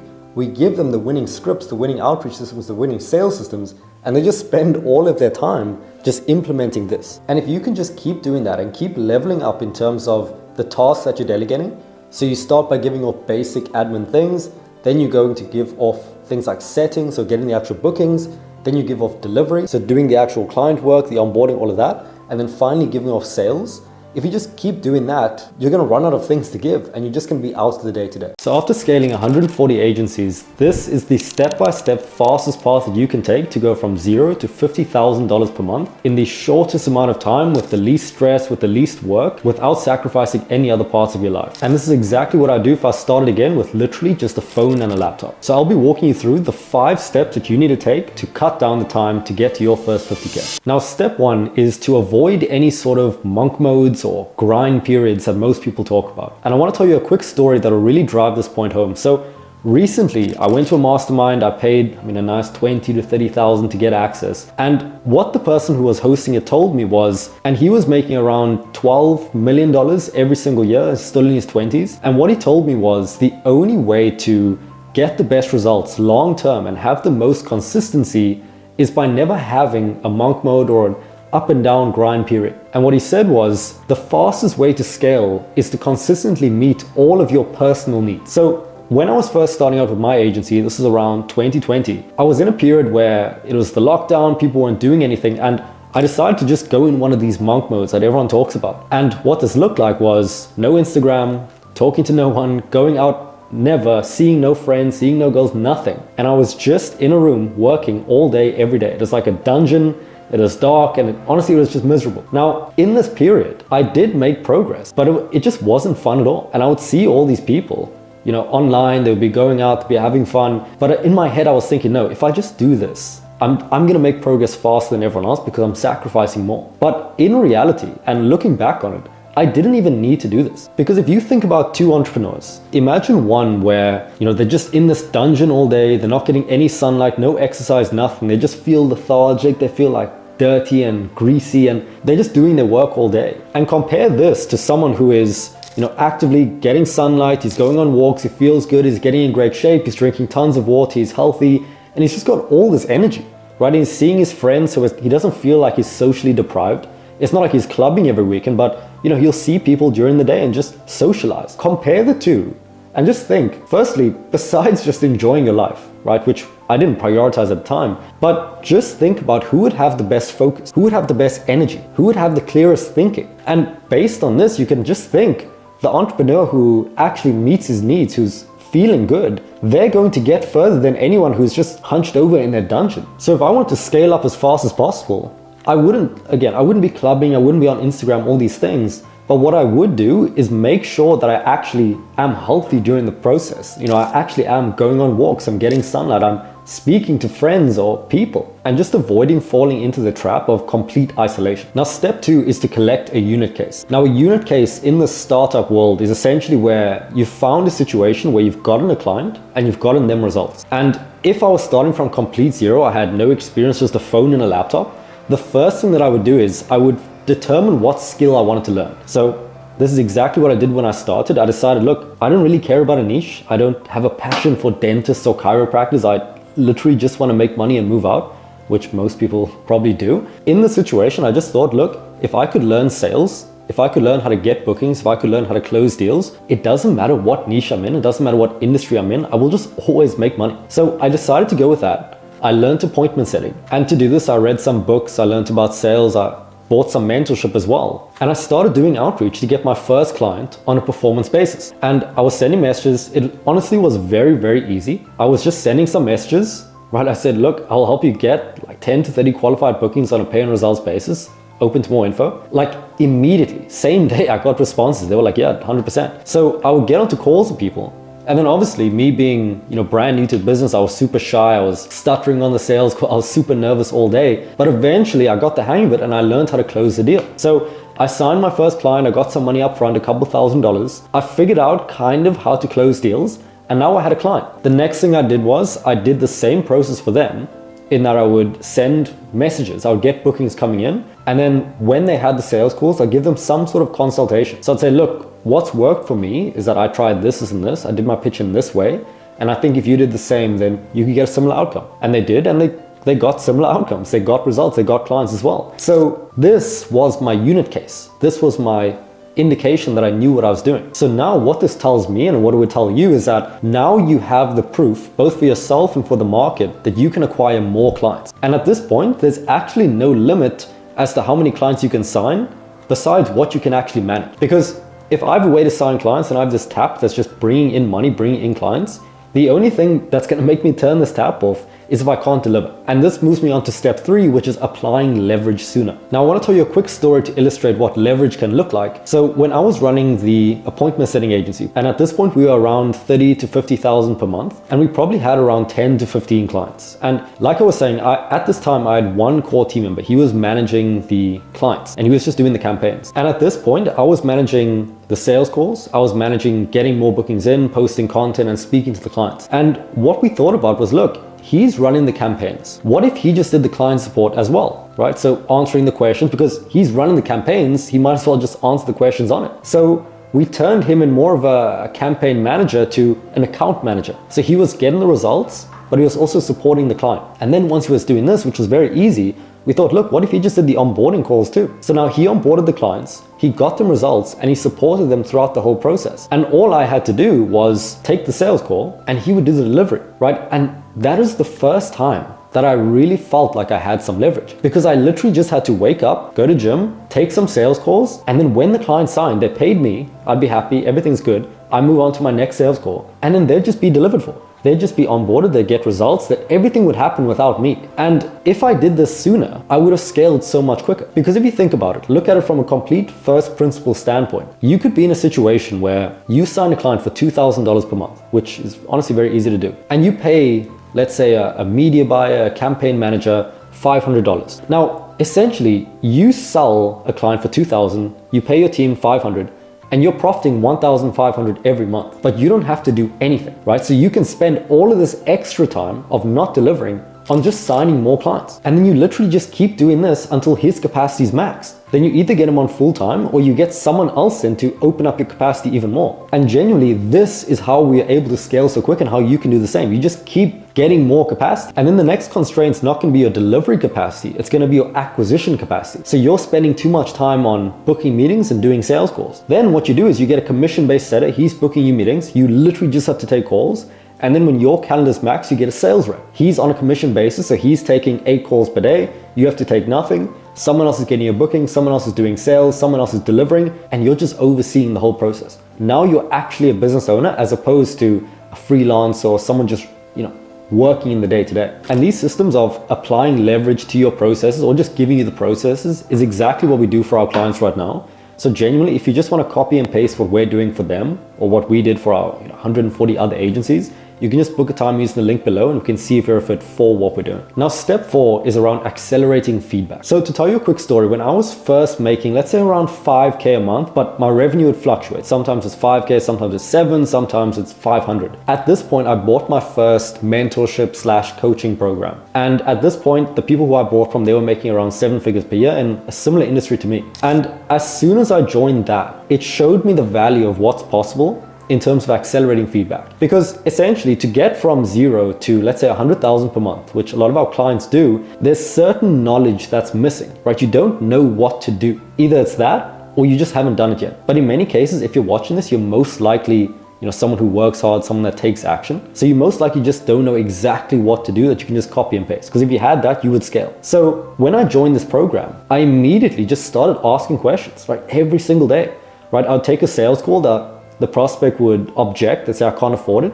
I would ask them in the group, hey, like what do you say in these situations? They would tell me, I'll try it again, and then it worked, right? The same with bookings. The prospect replied this, okay, how do I reply to this?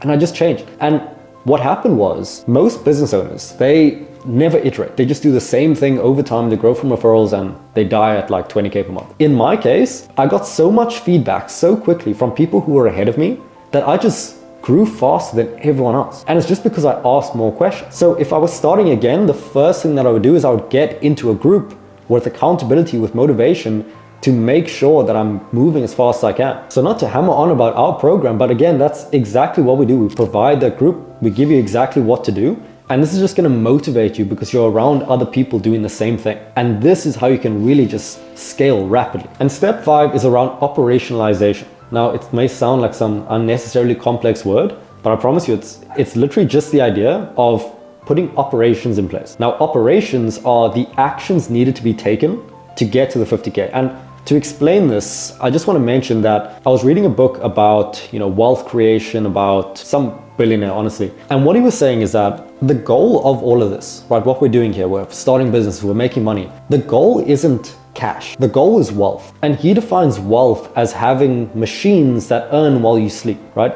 And what that means is that we're looking to build a self-sustaining, self-growing asset / system that just makes you money without you having to do anything. So what I wish I knew at the start was that perspective, that I'm not looking to build myself a job where I'm just like freelancing and talking to clients and doing sales calls and doing everything. My goal is to design the system that does all of these things like setting, sales, delivery, all of that, but without me, right? I'm building the machine that gets results. So what this would practically look like is just having the understanding that while I'm generating cash flow, while I'm signing clients, I immediately need to use that cash flow to save myself time to ascend in the business. So what that looks like is, like I was saying earlier, let's say you sign your first client, you hire a media buyer for 500, so you don't take care of any of the delivery.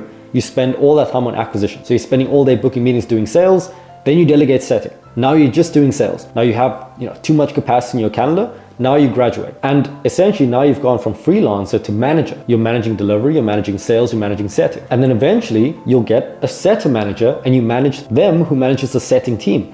And you just keep ascending until eventually you can hire, let's say a COO or even a CEO to take care of the entire company. And now instead of a business owner, you're a board member, or you're an investor, you're a business owner, and you're actually out of the day-to-day. So now for any company that I work on, that is the goal, creating wealth as opposed to a job. If you're working all day and your agency isn't growing as fast as you want, then you're doing something wrong, because there are people working less than you who are making millions of dollars every single month. So what's the difference between what they're doing and what you're doing right now? So in this video, I'm going to go over everything that I've learned in working with 8-figure entrepreneurs on how they run their businesses and how I've used it to go from working all day, 12 hours a day for the business to not even grow to the point where we're making over $50,000 every single month with me working less than 3 hours per day. So if you don't know me, my name's Welby. I've worked with over 90 marketing agencies, helping them to scale. I've added over $4.2 million in client revenue, and I'm also a coach inside of Agency Accelerator. And right now I'm building a consulting company helping other agencies to scale up rapidly, get out of the day-to-day and input systems. So there was a point where I was running my agency, and this is back when I was running a lead generation agency. So I would partner with marketing agencies, I would work with them on a performance basis, and when they got new bookings coming in, I would get paid for that. because I would run these outbound systems. And at this point, the agency was making around 20,000 per month, and it would oscillate between around 10,000 to 30,000. But the key point is that at this time, I was busier than ever. So first thing in the morning, I would open my phone, I would reply to all these DMs, whether it's from the team, whether it's from sales messages, all of that. And then almost the entire day for the entire week, I was just in back-to-back meetings every single day, right? Either with clients, either sales calls, either with team. And it was just, there was constantly things happening. I would constantly check my phone and I would see, people sending me messages, people have questions. And then at the same time, it's like, okay, the clients actually need results. So I need to manage the team. I need to do these things. And this entire time, I'm working all day from the start of the day to the end of the day. There were no breaks, nothing. Like I literally remember there were screenshots of my calendar at the time. They would show people and they would literally see 12 hours of back-to-back meetings. But you know what the problem was? The business wasn't growing. And that's the terrible part, because if you're working all day, you'd expect the business to grow. And my philosophy at the time was I just need to work harder so that I could grow faster. But in reality, nothing was happening. So in the moment, I've got bags under my eyes, I'm tired out of my mind. And the thing is, I feel busy. I feel like I'm doing things. I feel like some entrepreneur. So the problem was that I felt busy. I felt like things were happening. And because I saw things were happening, I felt like I was moving forward. But in reality, I was actually just running in place. But this all changed when I was speaking to someone and he was doing around $600,000 every month. And he was like, yeah, you made some, off remark where he was like, yeah, I work like 2 hours per day, maybe 1 hour, And I was like, what? You're working 1 hour per day? He's like, yeah, like he chooses to work more, but he only needs to work an hour for the business to run and grow. And then I'm looking at my calendar like, this guy's got all this free time, he's getting his sleep, he's working out, he's doing all these things, but I don't have that. So I ended up actually reading The 4-Hour Workweek by Tim Ferriss. And he had a quote in there where he was saying, indiscriminate action is actually the biggest form of procrastination. And what that pretty much means is that working for the sake of working is just another form of procrastination. So what I did was I really internalized this, and I was thinking, what are the things that are actually moving the needle and what's not? And 90% of what I was doing, I didn't even need to do. For example, replying to messages. The way that I would justify it is, okay, they're leads, so they want to book a meeting, so I should be doing this as high leverage. But in reality, if I just trained one person to do that one time, I would never have to be on my phone or answer a message like that again. So even though I was doing things, it was still unproductive. So after reading the book, after studying systems and how, established people run their businesses, I ended up nearly getting out of everything in the company, right? I actively looked at what I was doing and I tried to get out of it. I tried to get someone else to do it. I tried to get software to do it. And by doing this over a period of a couple of weeks, I actually got out of 80% of the work. My calendar was 20% of what it was before. I actually had free time. I could actually, if I wanted to, take the whole day off and just do whatever I wanted.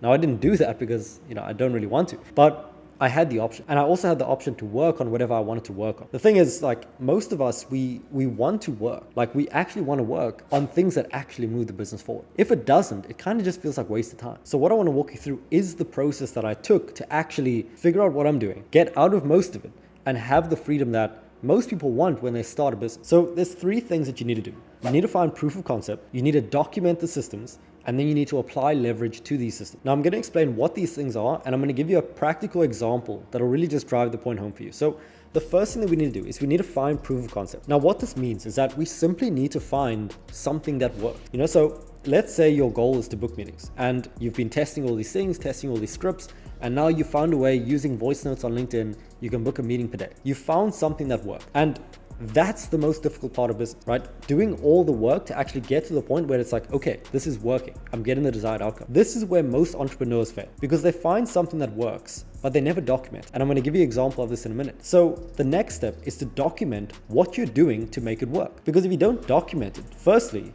it's going to result in inconsistency. So it means that you want to actually do the thing. You want to book meetings. But every day you may wake up and you forget to do something, you don't have a checklist, you don't have a process. So you forget this the one day, you forget to track it the other day, and then it stops working and you wonder why, because you're not following the process. And then finally, you need to apply leverage to the system. So think of it like you figured out how to book the meetings. You've documented what you're doing. So step by step, this is how you do it. And then what you do is you apply leverage in that you give it to someone else. So let's say you were spending 1 hour per day doing this yourself every single day, sending out. If you could spend that 1 hour and train someone else to do it once, you could never have to do it again. And they can just do it every single day. So a practical example of actually using this is, let's say you're running a lemonade stand. And this is an example that I was given to my client the other day. Let's say you're running a lemonade stand, and for the entire first week, you're just testing and testing recipes, right? You're trying different ingredients to try and make this lemonade taste as good as possible. And then finally, you find something that works really well. You give it to someone, they taste it, they're like, this is fantastic. So then you found something that works. You have proof of concept. But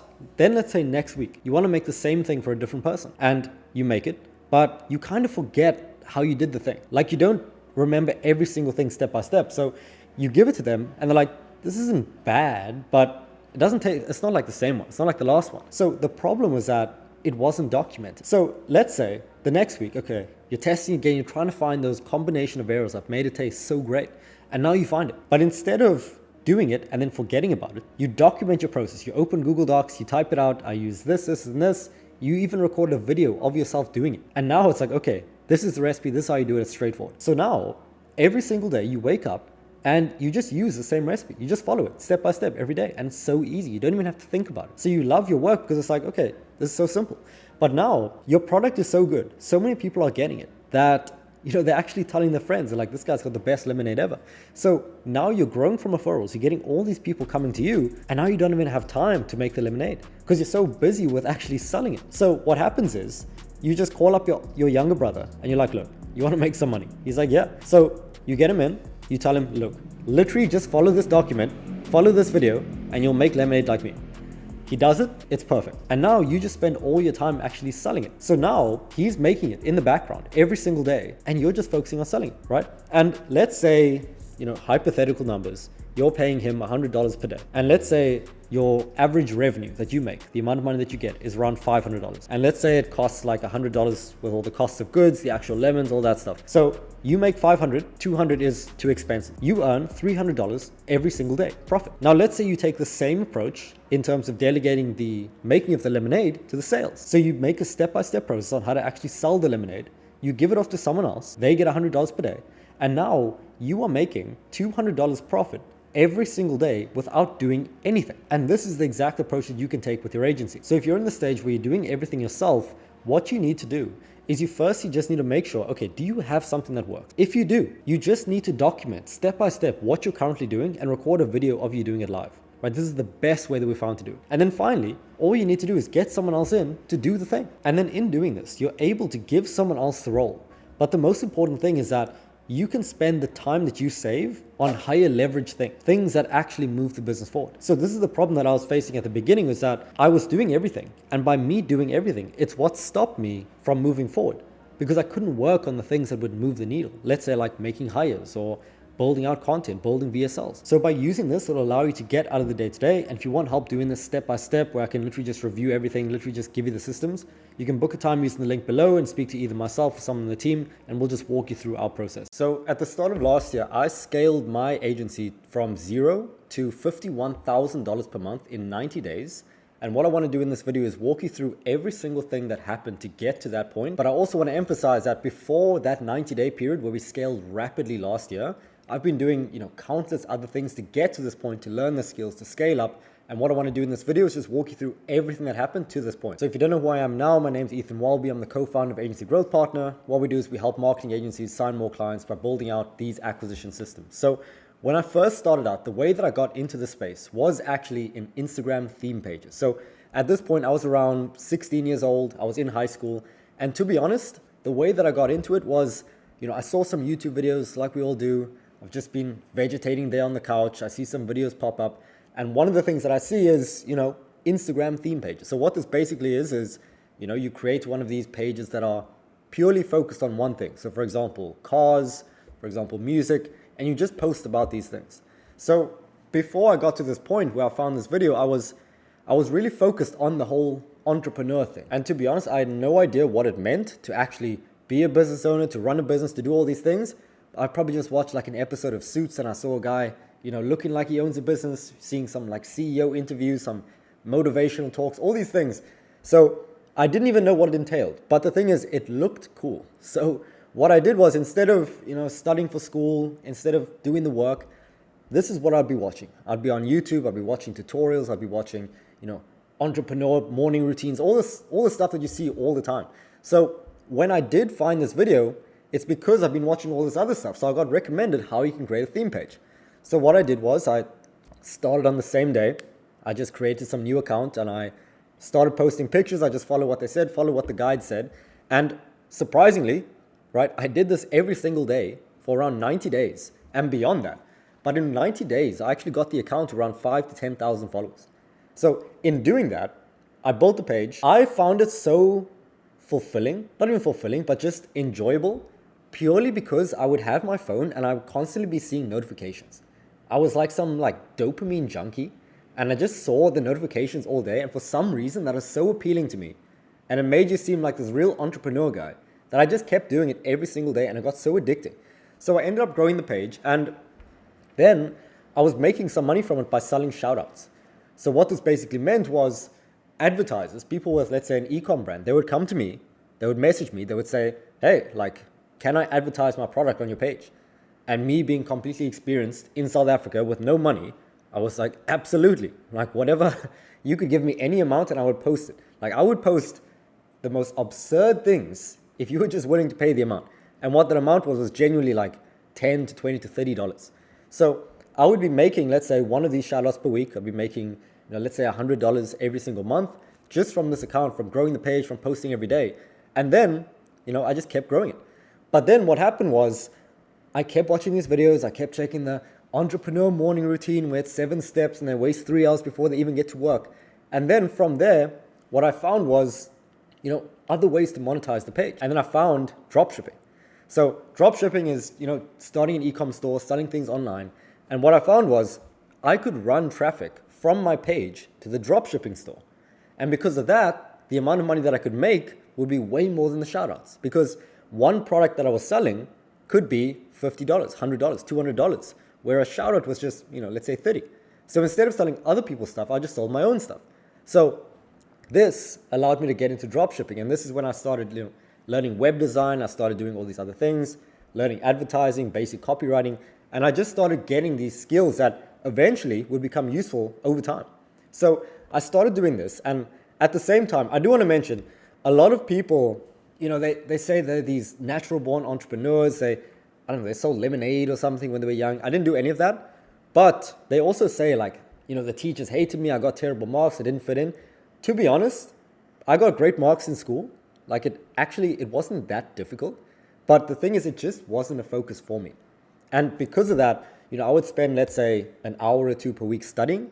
And then the rest of the time, I would just work on the business. So if there were major projects, things in science, things in math, and it took weeks on end to do, I would do it and then just spend the nights working on the business, working on the store, and started growing it from there. But over time, I drove traffic to the store so often. I was so inexperienced that the page ended up dying, right? I just used to post so much that people were like, bro, post something that you were posting in the first place, the actual theme of the page.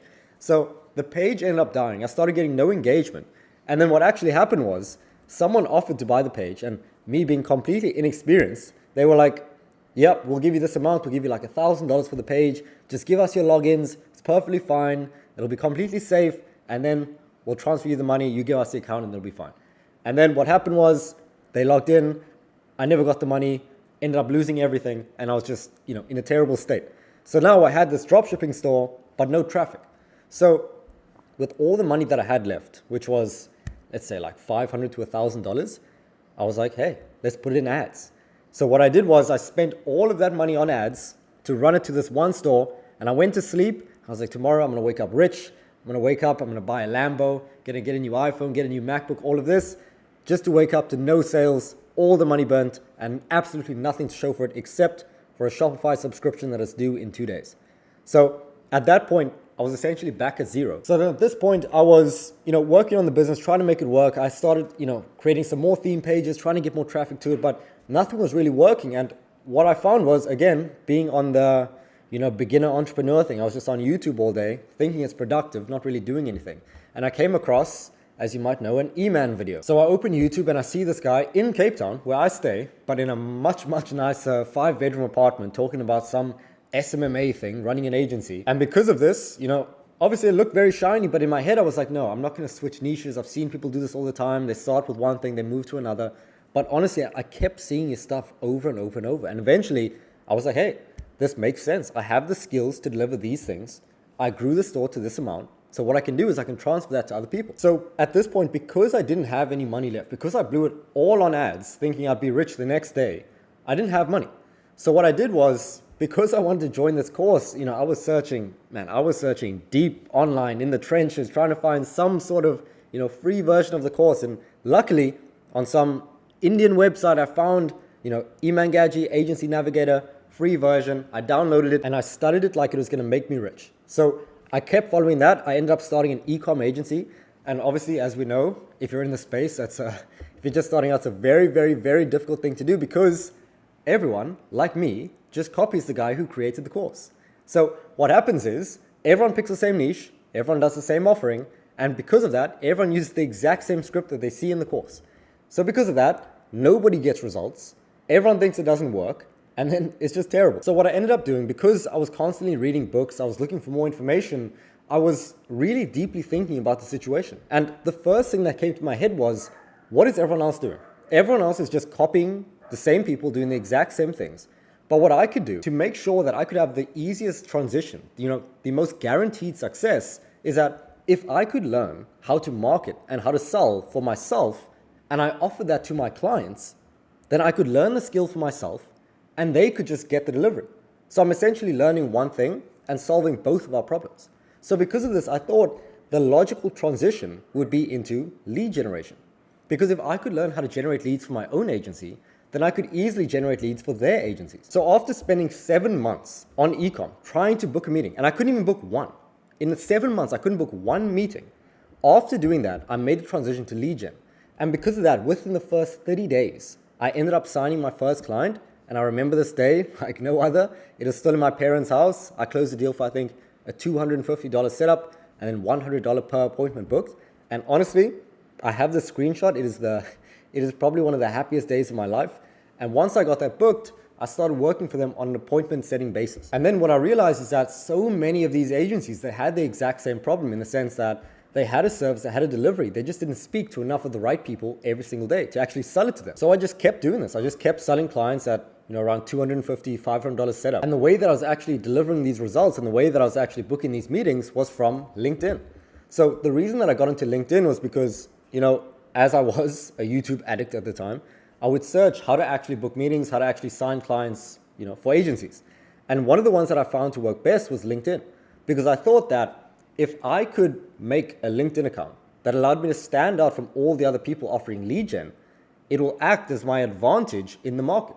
Because like we see with email, everyone looks exactly the same. So if I sent an outreach message to a client or a prospect, I'm just going to look like everyone else. But if I did it on LinkedIn, I would look different because I had the content, because I had the featured section, because I had all these things. So I started signing clients on LinkedIn for myself. And like I was saying, I implemented that service for, my clients. So at this point, I started selling it. I was doing it on a performance basis. And at this point, I was making around $4,000 per month. Right? And this is the most I've ever made at the time. But the problem was that just as I was doing it well, just as I was signing clients, it got to the point where LinkedIn started restricting the amount of outbound that I could do. So instead of being able to, let's say, send 100 messages a day, I could only send 10. And as you can imagine, because of this, the amount of results that I got from my clients, it dropped significantly. And any agency owner that's running any agency is going to understand that this is the worst feeling ever, right? You could lose all your money, but nothing would compare to angry clients waking up to Slack messages where they're like, where are my leads? What am I paying for? This is the worst. That feeling is probably the worst that you can get in the agency space. So because of that, I was frantic. I was looking for what I could do. I was looking for how I could solve this. Mainly looking for how I could book more appointments using LinkedIn. And as I was doing this, I actually ended up connecting with someone else in the space. And his name was Charlie Morgan. So what I found was on LinkedIn, he connected with me. And then I saw in his bio, he was like, we helped 500 agency owners. I was like, what are you talking about? 500 agency owners. I'm an agency owner and it's not working. So I ended up checking his profile, checked his YouTube, and I started watching his videos. And what I found was he had a very similar philosophy to someone else who I've been following for a long time, which was Sam Ovens. Now, Sam Ovens is like the godfather of the consulting space, and Sam taught Charlie directly. So because of that, I was like, look, I trust Sam, so in extent, I'm going to trust Charlie. So I ended up getting onto a call with Charlie, or not even him, one of the sales reps at the company. And they ended up pitching, I think it was around $6,800. And I remember at the time, vividly, that I only had $900 in my account. Like I only had a $900 net worth because some of the clients were unhappy. Some of the clients, they wanted refunds. So I was like, just take it back, because I never want to be in a space where I'm delivering bad results and I'm getting paid for it.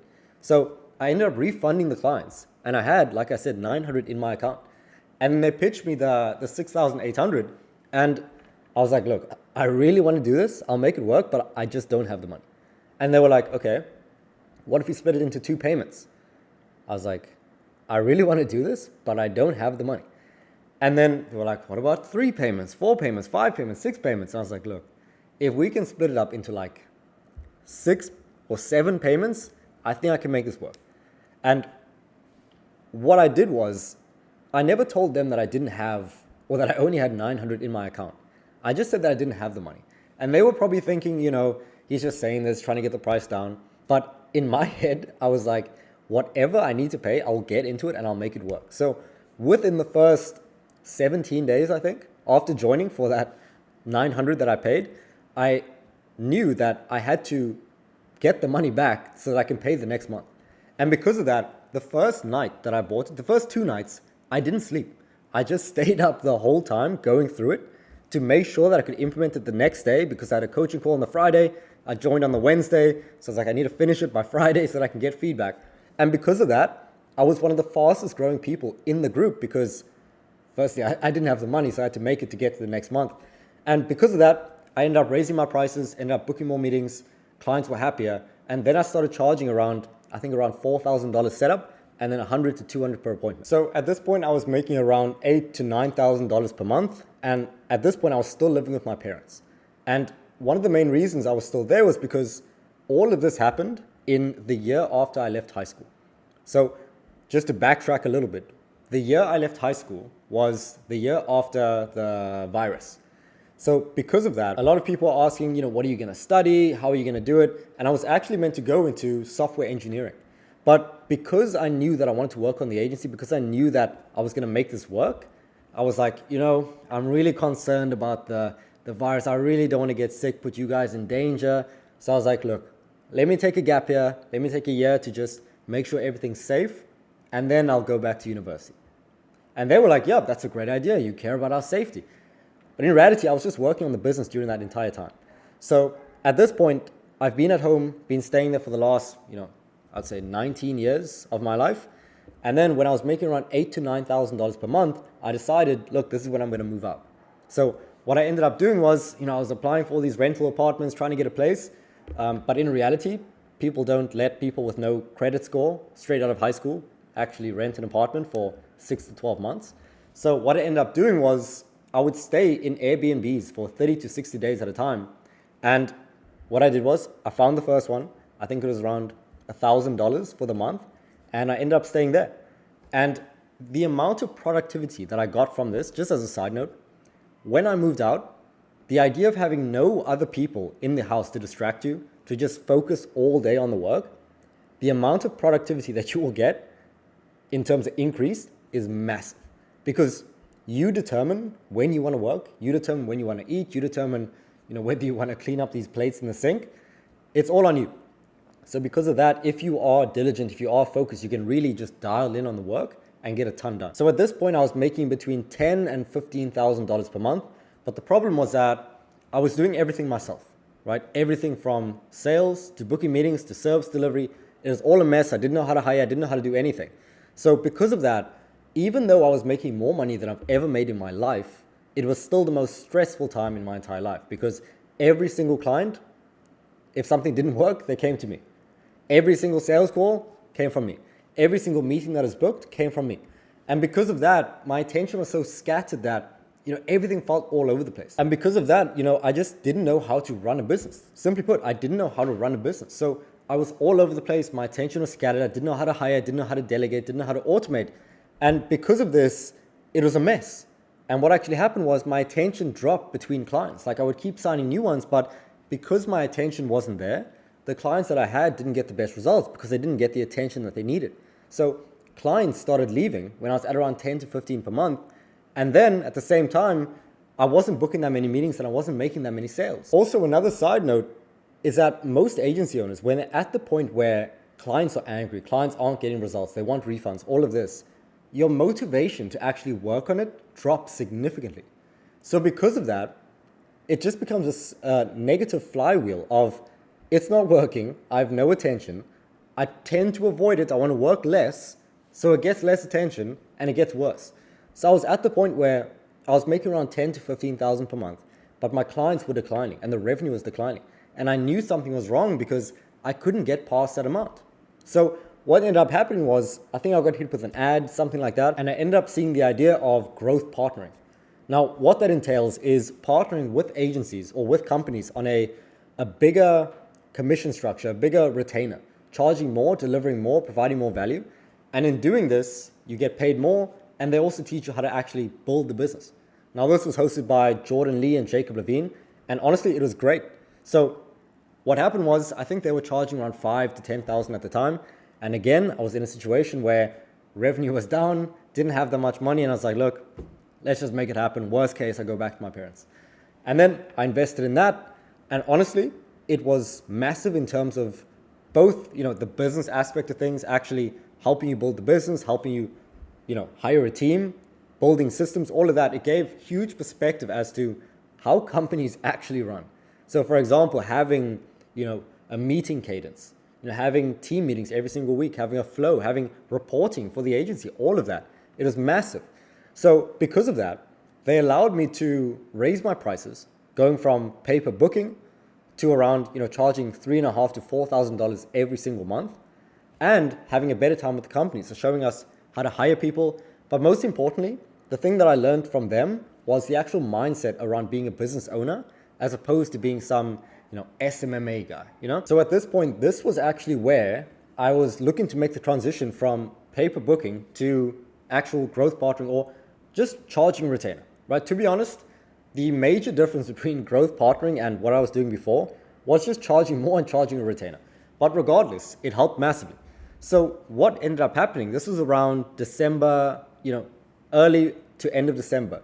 This transition was where I was getting rid of all my lead gen clients and then transitioned to growth partnering ones. So I signed one growth partnering one at $3,500 per month. And what happened was I was looking for someone to transition the lead gen clients to actually handle. So what I did was I made a post and I was like, look, I'm leaving this model. Can someone else handle the clients? And then I think around 20 people applied. And then one morning I was sitting on my phone and I got a message from someone. So I got a message and he was like, look, I'm helping marketing agencies. You're helping agencies. Let's get on a call. Let's talk about it. And what happened beyond this point was we got into the call where the intention was, look, I'm going to give him my lead gen clients. I just want to see if I trust the guy. If I trust the guy, then, it's cool. Let's transfer it. But what ended up happening was this 30-minute call turned into a 4-hour long conversation. And by the end of it, the conclusion was that we need a partner. We're both going to do this growth partnering model, and we're going to join our businesses. That happened in one call, which was meant to be a 30-minute one. And this is where I met my current co-founder, Josiah, who's currently now running AGP with me. And I mean, at the point of recording this video, he's literally in the house right now. And the other point that I want to mention is that it's not even like we met in person, right? We didn't even shake hands or come to some agreement in person. He was in Manchester. I was in Cape Town. So we just had a whole conversation and business joining over one call across the world. So the only reason that we were able to do something like this, to even have this thought, is because our values aligned so much. We wanted the same goals. We were willing to do the same thing, which was anything required to get the goal. And beyond this point, I came back to the growth partnering group and I got on a call with him and I was like, look, I met a guy. Honestly, this sounds a lot like a dating situation, but I met this guy and he seems great. I think we could join businesses and we could grow a lot faster than if we did it by ourselves. And then they asked me a couple of questions. They were like, look, what are his values? Does it align with yours? What are his goals? Does it align with yours? I was like, yeah. So what we did was I got him on the call. I kind of sold him into joining the program as well. I was like, look, we're gonna make this work. So we went into the program. We started doing it together. And essentially what we did was we got rid of all the lead gen clients. And we essentially started from zero, right, in terms of the growth partnering model, or really just the standard agency model where we charge around 3 to 4K per month. And at this point, This is where the beginning of the story started, where we went from zero to $50,000 per month in 90 days. So when this starts is at the beginning of January, right? We started the new company at the start of Jan and we started acquisition. And the thing is, we were both good at booking meetings, we were both good at sales, and we both now knew the operational side of things.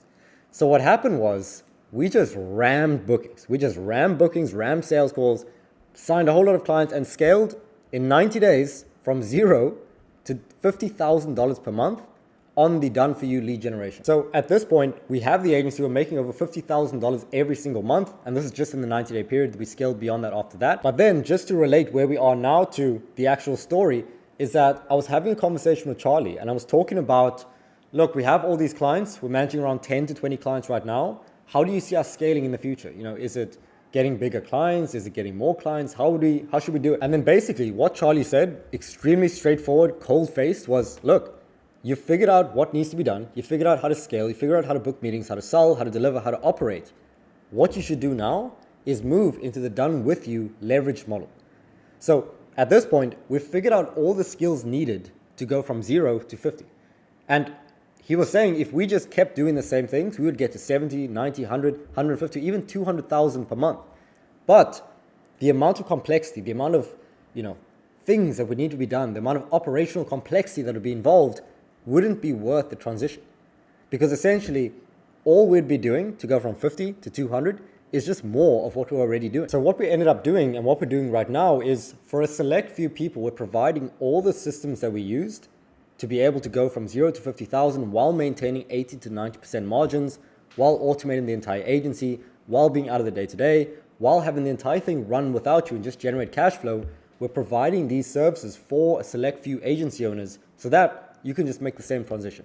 And eventually we're going to be raising the prices, scaling to the mass market. But for now, we just want to work extremely closely with a few agency owners to get these implemented, to get case studies, to just build a whole community of agencies who are scaling incredibly well, and so that you can just skip all of the pain that we went through over this entire period. So if you'd like more information on that, you can just send me a DM on Instagram. There'll be more information in the description. But for now, that's all for this video.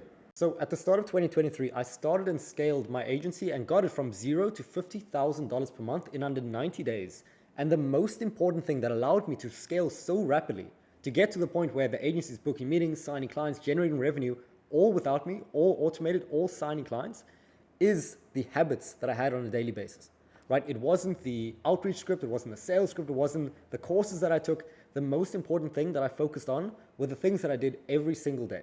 And the best part about this is for every single one of our clients now, we share these habits with them and they end up getting the exact same outcome in terms of signing clients, booking meetings, scaling incredibly fast because they just adopted the inputs that I had and they got the same outputs. So this video is going to walk you through the 5 most important habits that I had in going from 0 to 50,000 per month that you can use today. So the first and arguably the most important habit that I followed was something called walking feedback.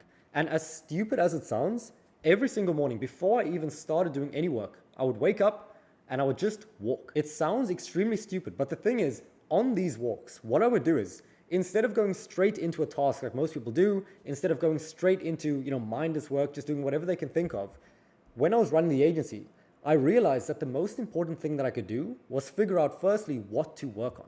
Because if you're just working on some random task, some task that doesn't actually move the needle, then the agency is not going to grow. So what I would do every single day is I would speak to myself while I'm walking around my house. It looks so stupid from the outside. But what happened was I would speak through the business's goals. So let's say I was at 0 per month. I wanted to get to 50K. And I would actually speak to myself. And I would ask, okay, I want to get to 50K. I'm at 0 now.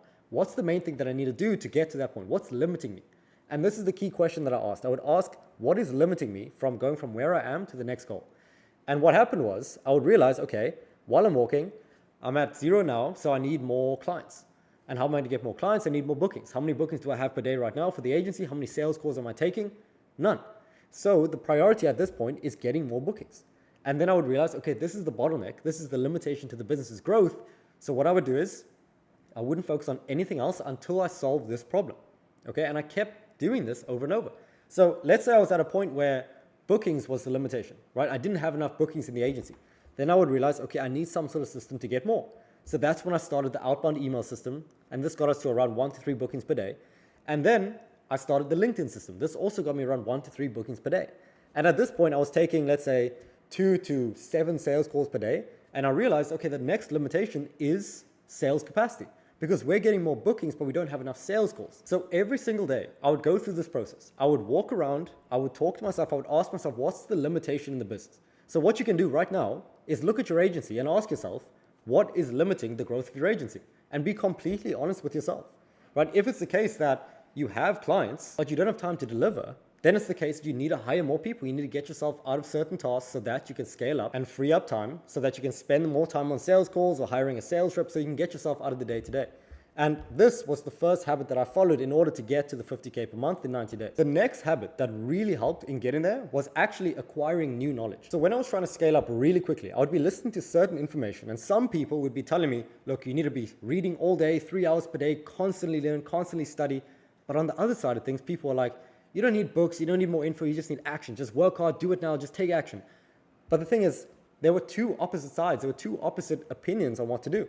So what I thought was, how can I take the most action in the business? Because that's really what's going to move the needle. But at the same time, how can I get new information to determine what to actually work on? Right? In my eyes, the only point of reading or getting new information, whether it's a book, whether it's a course, whether it's speaking to someone else, is to determine what the best tasks to work on are. Right? Why else would you read a book? You read the book to get the perspective on what tasks are actually going to move the needle. And then after you figure out what those tasks are, then you take rapid action until that's done, and then you find the next thing. So instead of spending time reading books, actually getting a book out, sitting down, going across the pages, reading, while I could be working, what I would do is I would use idle time. So time where I don't cook, I was going to say that, but times where I'm, walking somewhere, when I'm brushing my teeth, I'd just have AirPods in, and I would just listen to books, right? And these were books, not podcasts. These were actual proper books. But instead of, sitting down, turning pages, I would actually just listen to the books. So whenever I was in an Uber, whenever I was, eating food, I would just be consuming information. And even though your focus may not be 100% on the actual book, even though it's not as, optimal as reading the actual thing, you're not using any additional time. So because of this, I can be eating dinner, right, as usual, but at the same time, I'm reading books like Principles by Ray Dalio, like The 10X Rule by Grant Cardone, like The Fountainhead by Ayn Rand. These are all some of my favorite books that I just consumed by listening to them, right? I don't even think I've finished over 5 physical books because I would just listen to all of them. So I've probably read over 200 or listened to over 200, but read, around 5. So by doing this, I was constantly getting new perspective.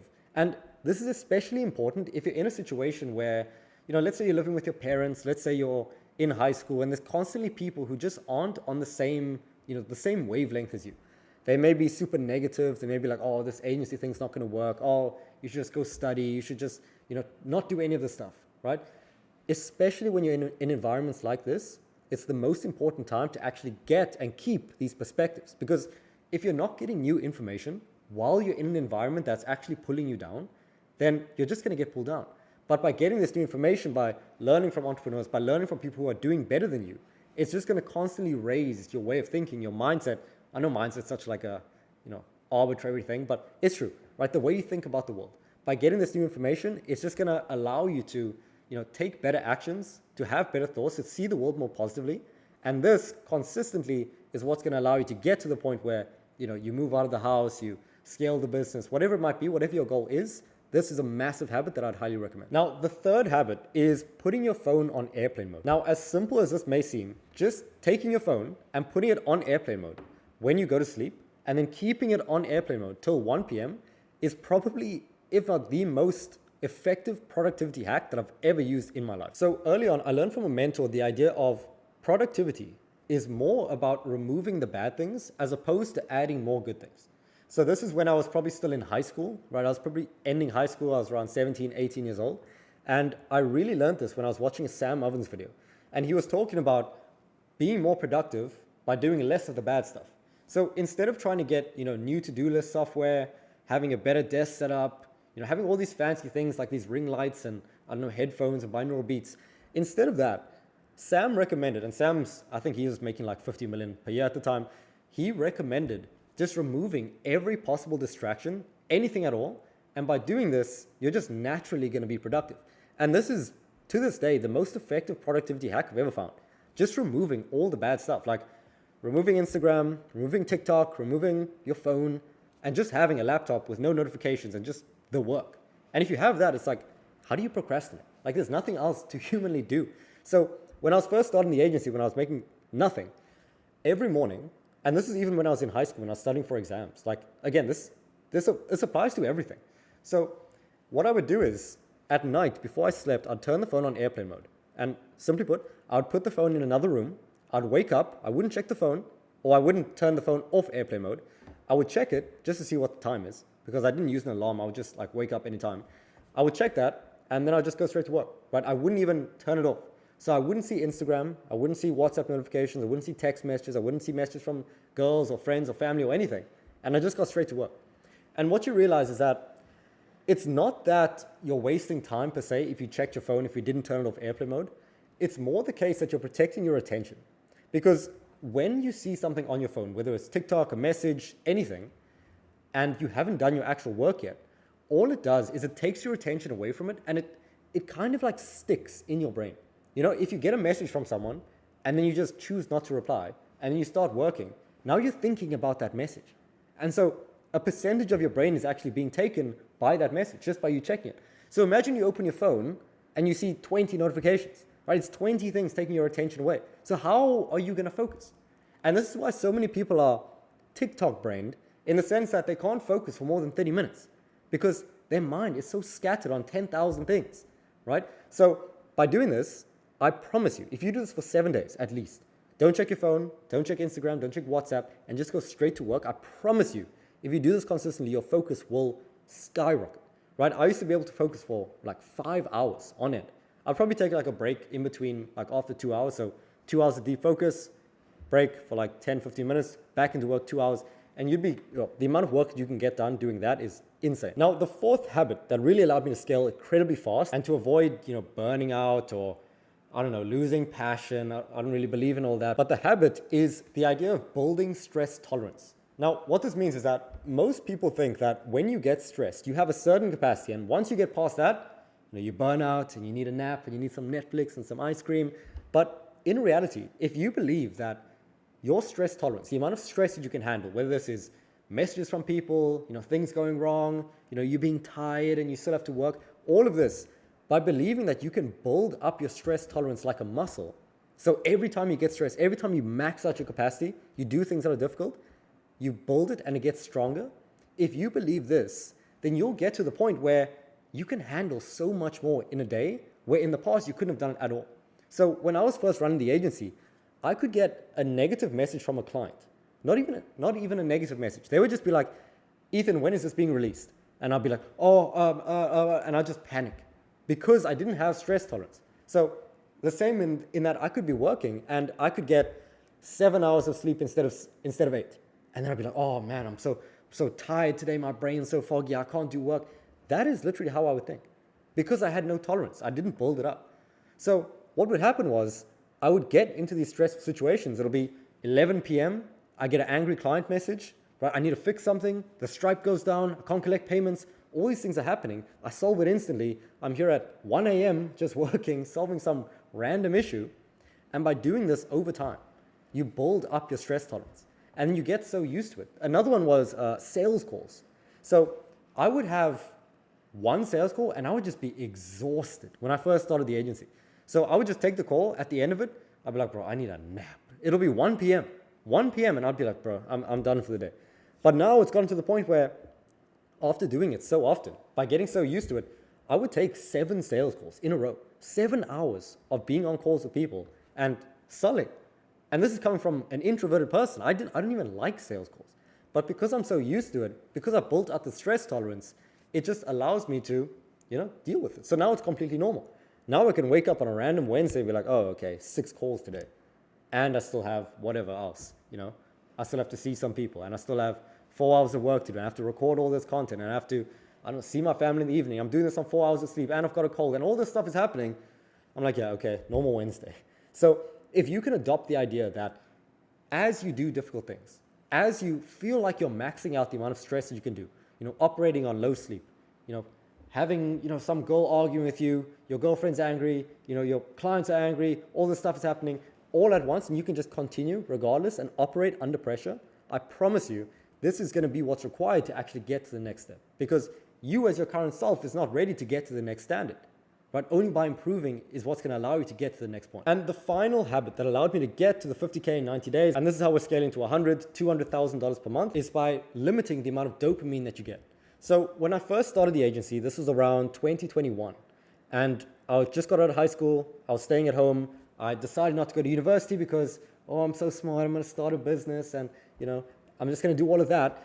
Because I did that, I was staying at my parents' house. And I knew that if I didn't get this agency to work, by the end of the year, I had to go to university, right? I had to make this work, right? So what I realized was this is going to be the year of complete focus, right? And luckily, or unluckily, it is the situation, the virus, because that was happening, I couldn't go out regardless.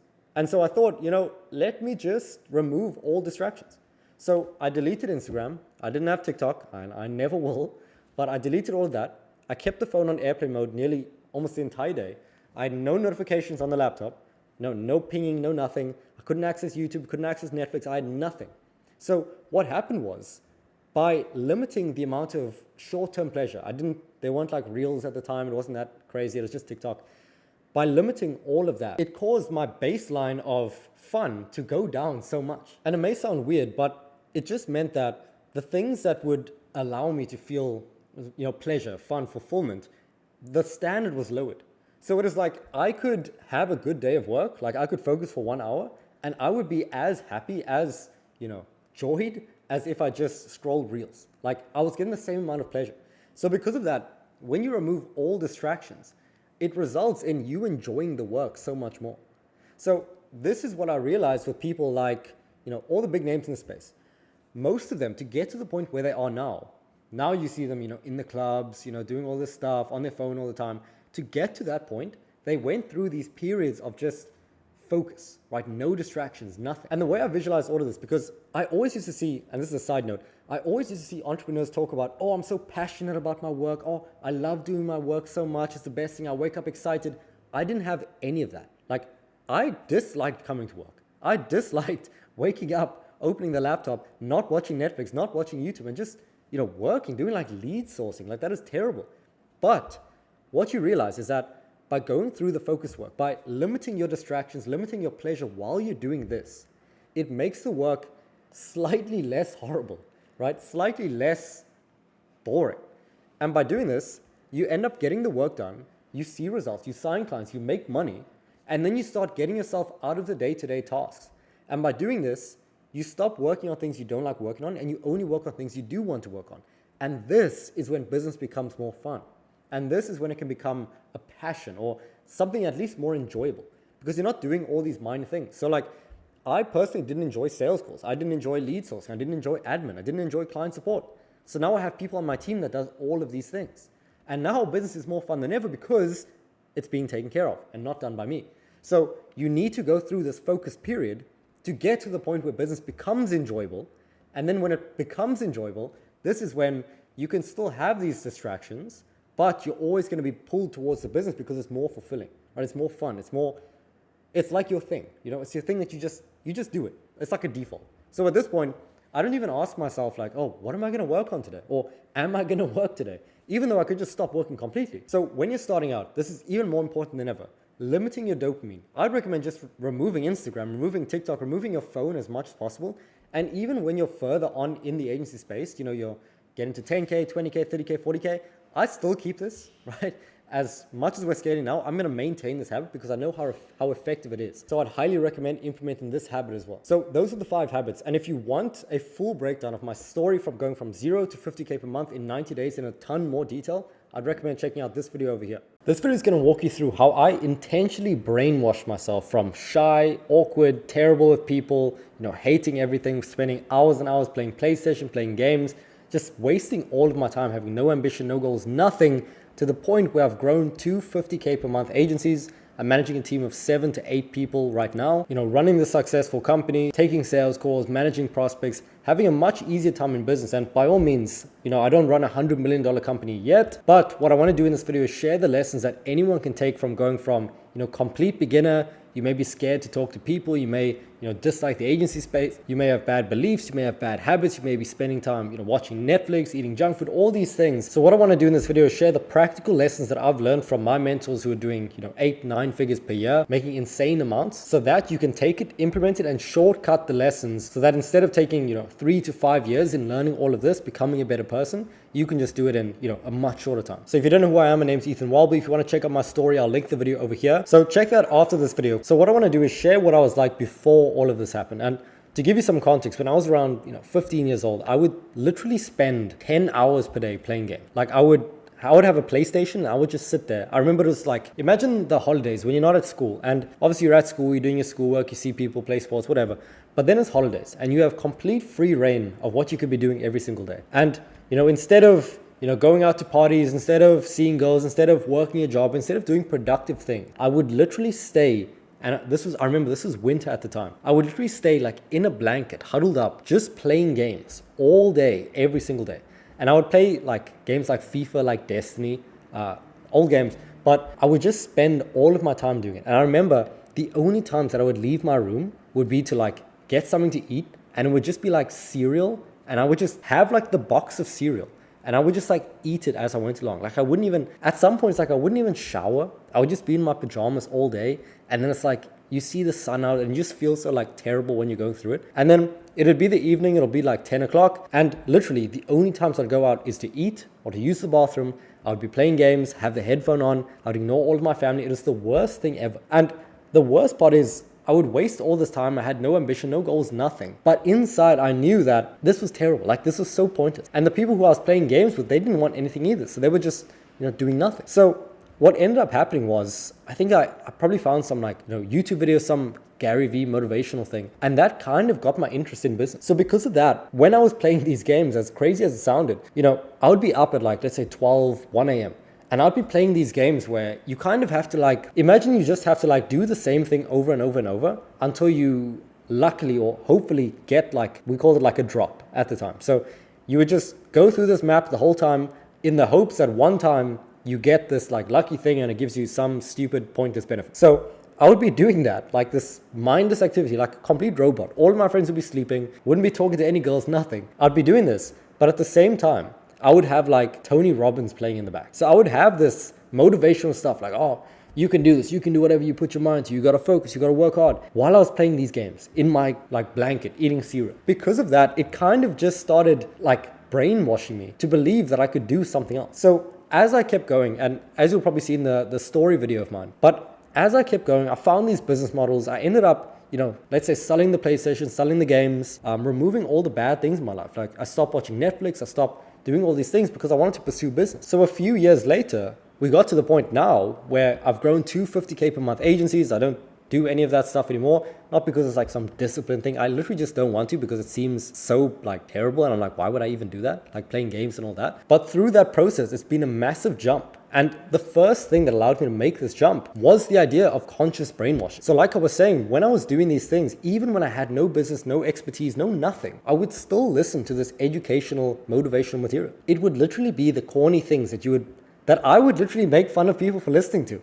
I'd be like, oh, he's one of these like motivational guru guys. And I would be listening to the motivational guru guys. Like I had no business, I had nothing, but because I was listening to it, because I saw like, entrepreneur morning routines and I would see they would listen to audiobooks, I would just listen to audiobooks. And because of that, I felt like an entrepreneur. I felt like I was running a business, even though I had nothing. I was just going to school every day. But by doing that, it created this identity of someone who is, ambitious, someone who is, a leader, someone who runs a company, someone who can speak well. So by listening to this stuff every single day, I remember, it'd be like before school in the morning. And while most people that listen to music, watch YouTube while they're like getting dressed, eating their breakfast, I would be listening to business podcasts. I'd be listening to motivational lectures. Like why? I don't know. But I just did it. I remember even on the way to school, like literally before my exams, where people are like cramming in last minute stuff before like a physics test, I would be listening to that business stuff, even though I had no business. But because of it, I just surrounded myself or my mind with this material. And people would be asking me like, why are you talking about business? Why are you talking about,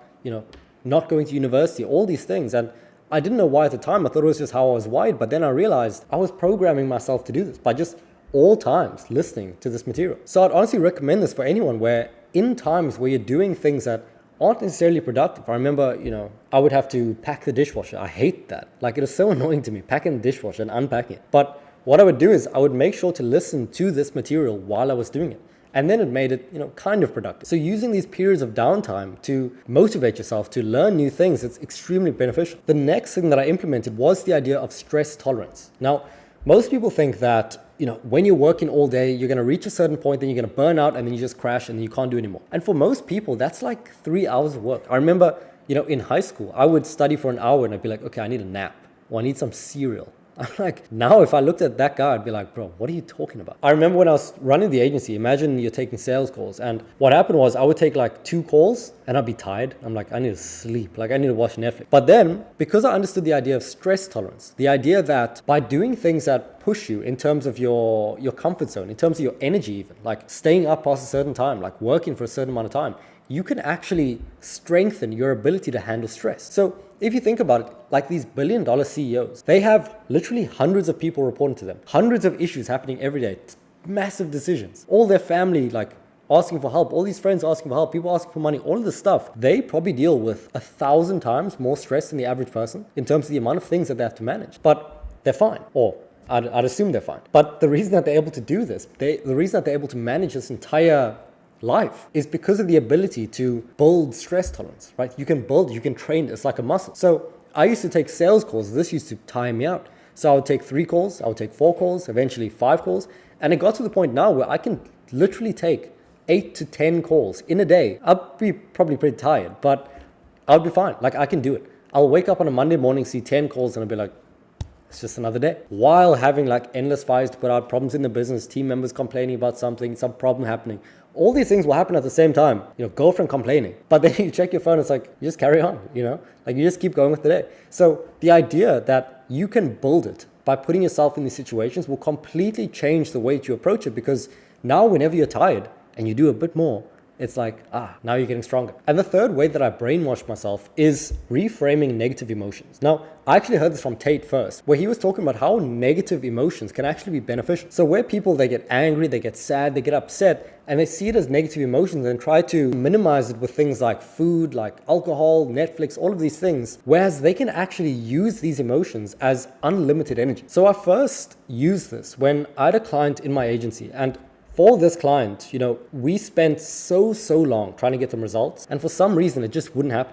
For all of the other clients, they were doing fantastic. People are happy, everything. But for this one client, results just wouldn't come in. And we were probably getting them around, let's say 1 to 2 bookings per week. This is when I was running the appointment setting agency. But they wanted like a booking a day or even 2 bookings per day. So their expectations were very high. And I was always trying to like bring it down, like be realistic. Like, this isn't probably going to happen, getting 2 to 3 appointments per day. But because the expectations were so high, because they wouldn't budge, it became a very negative experience, where every call that we had, it was like, they were always upset. They were like, oh, why are you guys not doing this? We could do this so much better ourselves. And then we're on the other side, like, look, we need certain things to be in place to actually get these results. Like, we need case studies, we need an actual offer. And because of this, we're just knocking heads the whole time. And it gets to the point where you'll genuinely get angry with the client. And I remember during this time, I was so annoyed with it, because my team was working so hard to do it, and they were trying to get the results up, but there were certain things that the client wasn't providing. And the way that, it was just like clashing heads. A lot of people in the situation, they would get annoyed and they would ignore the situation. But because I heard this idea of reframing the negative emotions using things like anger, annoyance to make you work more, I remember it was like 10 p.m., 11 p.m., and usually I'd stop working at like 10 p.m., but I remember that night specifically, like, I was just at my laptop. I was just so annoyed. And I was like, I need to solve this. So I ended up working from like 10 to like 1 a.m. straight. No distractions, nothing, no phone, all just like 1 or 2 a.m. And I was literally just writing down how we could solve this problem. I probably wrote down like 10 to 30 different approaches that we could take. I sent them a loom like first thing in the morning. I sent it to the team. I was like, this is the plan. This is how we're going to do it. And then by doing that, it actually solved the problem. But in that moment, I realized that when I would usually be tired at like 9 p.m., by using that emotion, it's literally unlimited energy. Like, imagine you're in the gym and you're angry. Let's say your girlfriend broke up with you, or I don't know, something bad happened in the business. Think about that workout where you are genuinely angry versus like, I don't know, the day where you wake up, good sleep, everything's going well. It's like, okay, cool. So the lesson that you can take is, if you're in a situation now where you are unhappy with where you are, and this is me like every day. Like I see people, I have genuine friends who are at $500 to $1 million per month, like 500,000 to $1 million per month. And it actually annoys me that we're not there. So every day I'm annoyed that I'm not there, and it forces me to work more to get there. So if you're in a situation where you don't like where you are, be angry, like be annoyed with the situation, use that energy. Don't use that energy to, I don't know, watch Netflix for 12 hours or eat junk food or something. Use that energy to work harder, to put it into the business, and then progress faster. Because I promise you that if you can leverage that, there's literally no emotion that can slow you down. And if you want a video on my full story from start to finish, I'll check out this video over here. So I've been studying how billionaires run their businesses, and specifically how they systemize the entire thing, how they have a business that just runs without them. And using this advice, it's what's allowed me to build two $50,000 per month agencies that run without me, and how I'm now using it to build a 7-figure company that, again, runs without me. And I've been teaching these exact systems to over 70 marketing agency clients already, and they've been using it to add an extra 3.4 million in total added revenue. And if you don't know who I am, my name's Ethan Welby. I've worked with Charlie Morgan, built courses inside of his program, also coaching inside of E-Man Gadget's Agency Accelerator. And by the end of this video, I want you to have the exact steps that you need to take to systemize your agency and get out of the day-to-day. So I want to tell you a quick story of when I was running my agency. And at this point, I had clients on board. I was making between 5 and 30,000 per month. And at this time, revenue was so up and down, and it was purely because I was involved in every single thing in the business. So if you don't know, I started the agency straight out of high school. I decided not to study. I was like, I'm just going to make this work.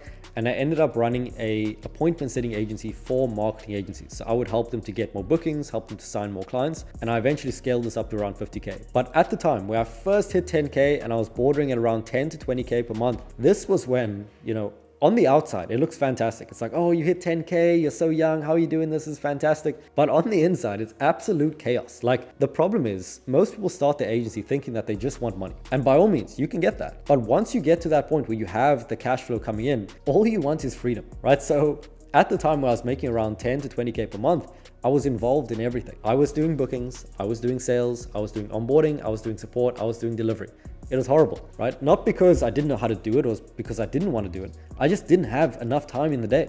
So I was working all day, every single day, and the business wasn't even growing. So because I was doing everything, because I did the onboarding, support, all of that, the results went down because my attention was split between like 10 clients. And because I was spending all my time in delivery, I didn't even have enough time for acquisition and booking meetings and signing clients. So I would spend my time delivering to not even get great results and not spend time in acquisition. And because I didn't spend time in acquisition, I wouldn't get new clients. And because the results wasn't great, clients would leave. So it was like this endless cycle of getting to 10, 20K, it drops, get it back up. And it was terrible. And I was wondering, why could I not scale my agency? And the problem was, I was involved in everything and it wasn't systemized. So the first principle that allowed me to get out of the day-to-day and have a business that just runs without me is that I needed to be selfish with my time. And I first heard this quote from Naval Ravikant. I think he's worth around 1.2 billion at this point. And he said, determine an aspirational hourly rate and delegate everything below that rate. So for example, at the time, I was doing everything, but not just in the business. I was doing everything in my personal life too. So at the same time, while I'm managing all these clients, at the same time, I'm also cooking my own food. I'm also cleaning my own apartment. I'm also doing all these things. So in terms of the aspirational hourly rate, let's say at the time I set it at $300, right, per hour, because I could take a sales call and literally just close a client.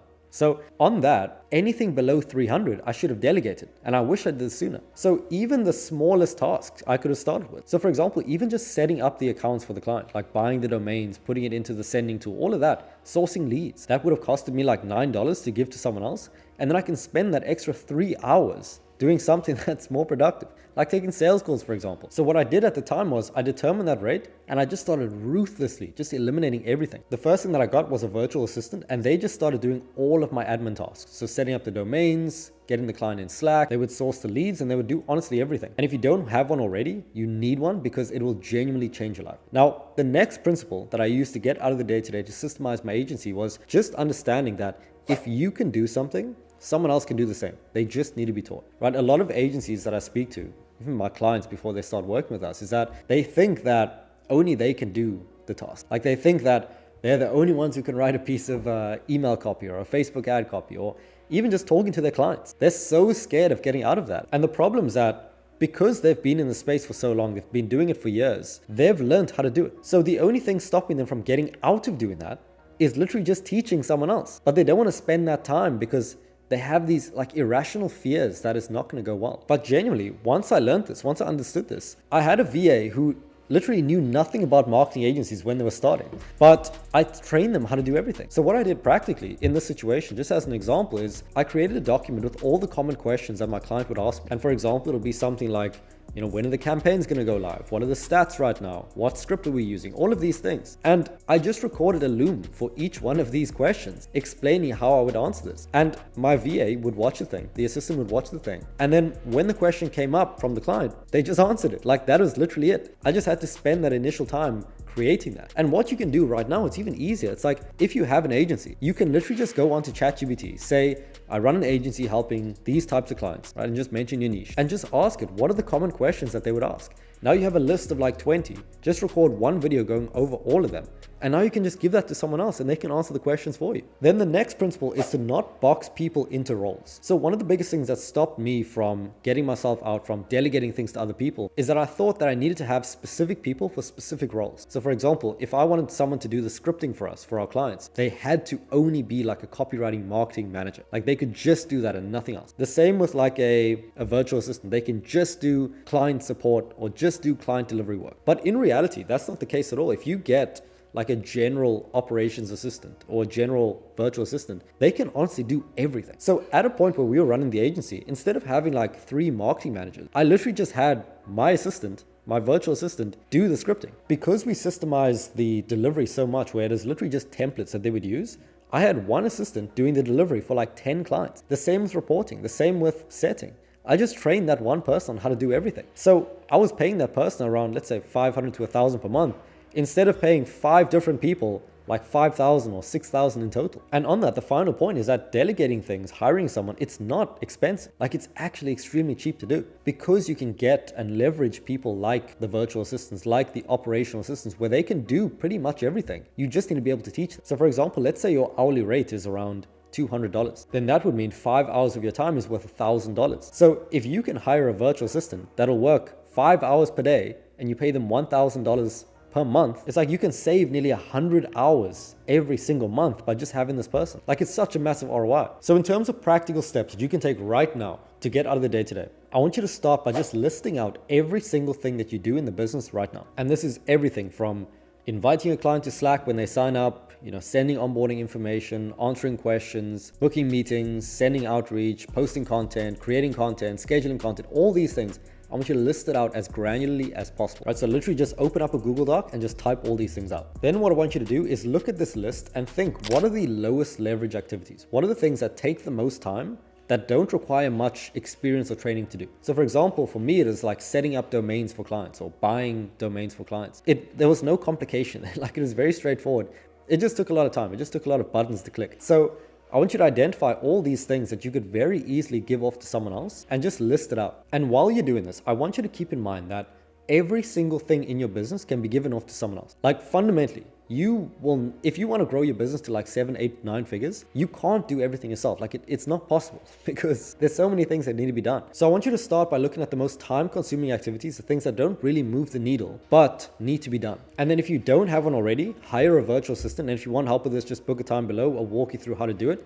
If you do have someone or someone that's doing operational tasks on your team, then give this off to them. And the way that you can explain it is, for every single one of these tasks that you want them to do, I want you to create a Google Doc walking through exactly how to do the thing step by step with a checklist, and then record a loom of you doing it. And if you can give that to them, they'll be 99% trained and they can just do this for you forever, because you only need to teach them how to do it once, and then they can just keep doing it every single time. So if you're spending 3 hours per week doing whatever task it is, or 3 hours per day, and you can teach it to them once, it's like you've just saved 3 hours per day over a week, over a month, over years. And imagine how much time and attention that'll give to you. So after you list everything out, identify the low leverage tasks, start giving that off.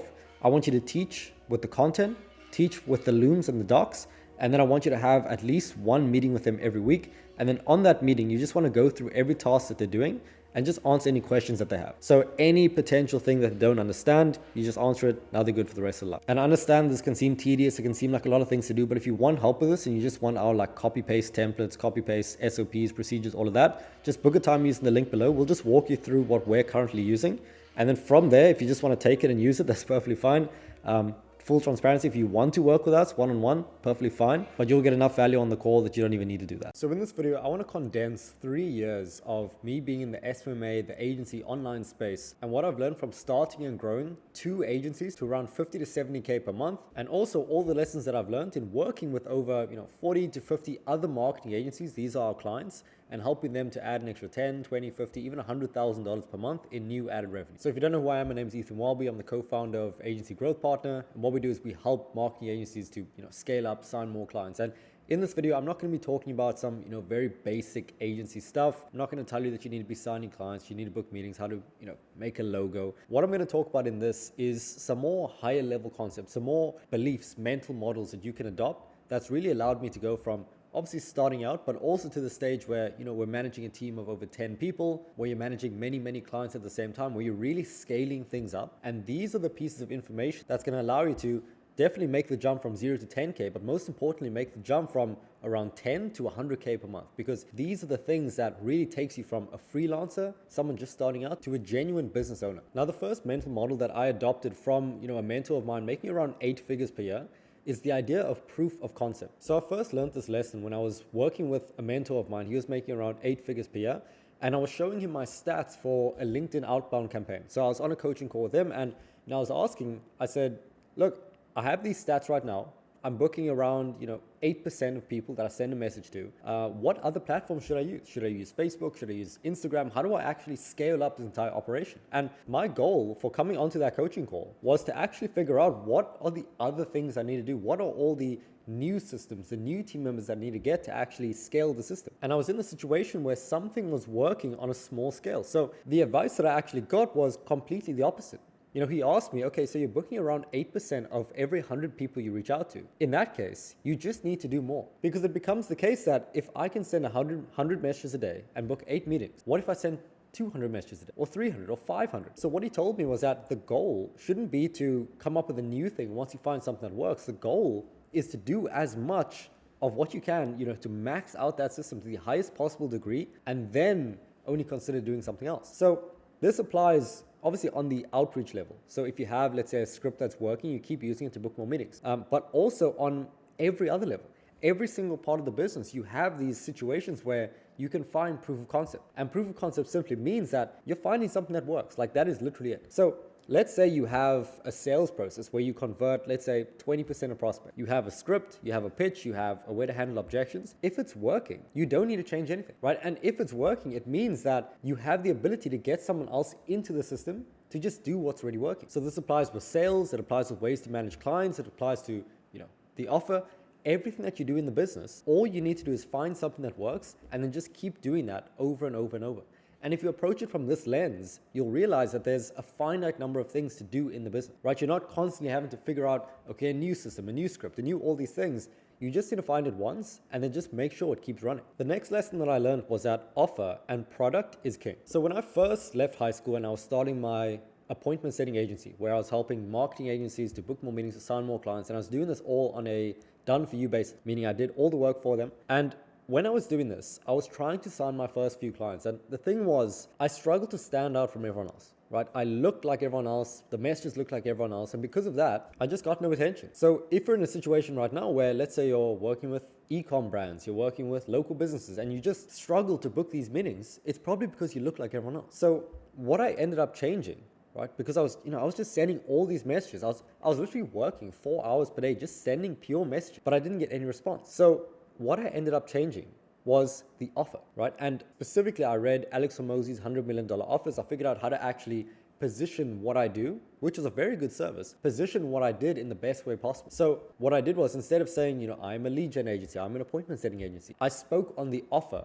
the outcome of what I did. So I would say, we'll guarantee 30 new qualified appointments in the next 60 to 90 days on a complete pay and results basis. So they only pay when they get results. And it was an insane offer at the time. Like, I was one of the few people who were actually doing this at that time. And because of that, it is the easiest possible way to sign clients. So what I figured out is that the offer, right? I tested all these other things, the scripting, I tested the profile, I tested all this stuff. But the offer, changing the offer and improving the offer will give you the most asymmetric returns out of every single other variable in the process. So you could, like, if you had a terrible offer, right?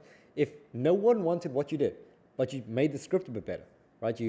I don't know, you improved your punctuation, all of that. Obviously, that's not going to get you any returns. So the offer, which actually determines your script and everything else, that is what's going to give you the best returns. So if you're not getting the results that you want, if you're sending messages and you're not getting replies, right? If you're getting on calls but people aren't buying, look at what your offer is and see if either, you're not offering something appealing enough to them, the outcome, or you're not reversing their risk as much as you can, right? So having things like guarantees, having things like working on a performance basis. So getting a better offer is the fastest way to 2, 3, or even 5x your returns in every single thing that you do in business. So the third point that I learned is that speed negates luck. Now, I first learned this when I was bringing on a sales rep. So we hired the rep when we first were at a situation where we were getting too many bookings per day. Like, I literally didn't have enough space in my calendar. And what happened was, we thought, okay, maybe it's a good time to get a rep. But the thing is, we were very unsure about it. We never did it before. It was our first time and we were just hesitant on doing it. So what we decided was, let's just get him on, do it quickly. And then by getting him on quickly, we're going to be able to learn the lessons that we would need to learn so much quicker. So we got him on. And the first thing was that, we had very little systems on the sales side. So what happened was, he came in and the first question, he was like, okay, so where do I actually get the script? I was like, oh yeah, my script is, where is it? Oh, it's in my notes folder, like completely away from like the business centralized stuff. And then he was like, okay, what's the pitch? Like, what's the process? And I was like, okay, we don't actually have a standardized process. I would actually just, freestyle on the call. And what happened is he came in, and because he needed all these resources, because he had to get onboarded, there were all these things that came that were like, okay, we don't have a system for this. So by getting him on, it created an immediate indication of every single thing, every single area that we were lacking. And what I learned was the benefit by doing this quickly, by just getting him on, was that all these problems, we were going to have to solve it eventually, right? At any point when we hired the rep, we were going to have to solve this. But by doing it quicker, it shortcutted the speed at which we got to learn these lessons. So now, when we were hiring our second rep, we had all of this sorted out already. Like, we had an entire doc with every single SOP needed to get a new rep onboarded. So by doing it quickly, by condensing the time at which you learn the lessons, the better you're going to be. And in the same way, if you're running outreach, right? I used to run outbound campaigns on email. And what happened was, you have to do a lot of testing on email. You have to, try different scripts, try different leads, all these things. And what happens is, let's say we're sending 100 per day, we're going to get less responses, we're going to get less data than if we were sending 300 per day. And the thing is, if we were sending 300 per day, we're going to get all of these pieces of feedback, all of these positive replies, all of these indications of whether we're doing the right thing or not 3 times faster. So at any point in the business, if you can look at what you're doing and ask, can I do more? Can I do this quicker? Can I just get the next step sorted as soon as possible? You're going to make more progress than if you just wait for things to happen, or if you just choose to send at, let's say, a normal volume. Now, the fourth lesson is around system engineering. And the point that I had for this one over here, and this is something I learned from my friend Charlie Morgan, is that I was in a situation when I was starting that I was sending outreach every single day, trying to get my first few clients. And what it felt like was a job. And when I brought this up to him, his main piece of advice was that, look, we're not looking to build a job. We're not looking to give you more work. Our role as founders is to find proof of concept. Like I was talking about at the beginning of the video, we're looking to find proof of concept. And then once it's found, our goal is to build a system around what we're doing. So in everything that we do in business as a whole, we're looking to build system, okay? So we're not looking to build an outreach job. We're looking to build a system where you know exactly what message you're sending every day. You know exactly where to find the leads. You know exactly how to reply. You know exactly how to get them onto a call. And then it goes to sales. So we're not looking to freestyle or improvise on every sales call. We actually want to know exactly what we're asking, exactly what we're pitching, exactly how we handle the questions. And honestly, what I found is that the degree to which you can systemize your life and your business is the degree to which you will succeed, right? I see these videos of like Alex Hormozy, who is trying on like 50 different like vests to try and like find the one that's best for him. And same with like his shoes, he's testing out like Crocs and all these like weird stuff, purely with the intent of that he's going to wear the same thing every day. And because he can figure out and front load the decision-making criteria up front, he doesn't have to ever think about it again, right? And it may seem crazy from the outside, but the best people in the world, from what I've found in business, they just have less decisions to make, and it gives them more energy and attention to actually make the decisions that actually matter. So for example, another one is, I don't decide what to eat every day anymore. I literally have the same 3 meals cooked for me every single day so that I don't have to think about it, right? It happens at 12:30, 4 p.m., 7 p.m. every single day, and it just happens. So I don't have to think about it. So in the same way that you'll systemize, let's say, the food, your personal life, you'll also do the same for your business, right? Having the exact same follow-up process for, every single lead that doesn't close, let's say in sales. Having the exact same onboarding process every time. So you never have to think about it. And once you can remove your thinking from one thing, you can apply it to the next thing. And the final point is that numbers don't care how you feel. And I constantly hear this. So we obviously have a program that helps agency owners to add an extra 10, 50, 100K while automating the whole business, getting out of the day-to-day, hiring reps, all of that. And what I constantly hear on the coaching calls is that they come on the call and they're like, Ethan, I don't think my campaign is doing very well. It doesn't feel very good. What should I change? Like, should I change my script? So then I'll say, firstly, I don't even know your stats. I don't even know the data. I don't even know anything. So the first thing that I always ask them is, okay, they'll tell me this whole, long story, 5 minutes. I tried this one. I was talking to my client. The only question that I ask is, okay, do you have your stats? And honestly, the way that it goes is most people just say no. I mean, our clients now, I tell them all the time. So now they always have their stats. And the way that it usually goes is that the ones who have the stats can see what's wrong, can see why it's wrong, and they never actually need to join the call because it's already working. So I'll ask someone who's, doing well, I'll ask them what their stats are, and they'll be like, okay, cool, I'm booking 2 meetings from every 10 voice notes I send, it's doing really well, right? And I'm like, that's great. For the other people, whenever I ask, what are your stats, and they don't have the stats, it's almost never working. And what usually happens as well is, in many cases, it actually is working.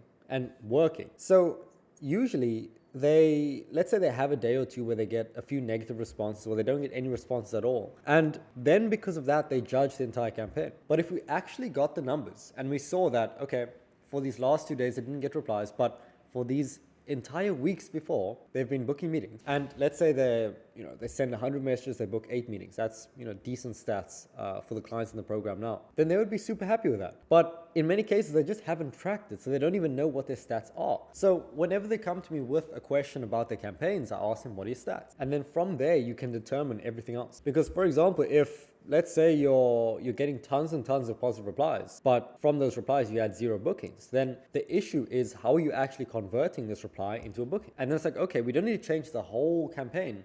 We just need to change that one isolated area. And if we can do that, then they'll be good. So 80% of the time, when they do end up getting the data, we realize that the issue is just, firstly, that they're not sending enough. So either they haven't sent enough messages to actually get enough data to actually make a decision. But secondly, they actually are already in KPI. They already are doing well enough to continue with the campaign. Because for example, if for every 100 messages you send, you book 2 meetings. It's like, okay, just send 100 per day. And it's like, okay, cool. You're booking 2 meetings a day, 10 meetings a week, 40 meetings per month. And then from there, you could be signing, 5 to 10 clients. So at all costs, we want our clients to be focusing on the numbers and never letting their emotions get into the picture when making a decision. I asked 3 SMMA millionaires exactly how to sign clients, and I've invested over $15,000 in some of these mentors. And what I'm going to do is show you exactly what you need to do to be able to reach your first 50K a month if you're just starting out, or if you already run an established agency, how you can add an extra $50,000 to $100,000 per month using what I share in this video. So if you've ever been trying some sort of outreach method, whether that's via email, whether that's via LinkedIn, whether it's cold calling, whether it's creating content, and you still haven't been able to generate at least 50 to 100 bookings per month, or you may be getting bookings and you're just jumping on sales calls, but you're constantly getting these objections.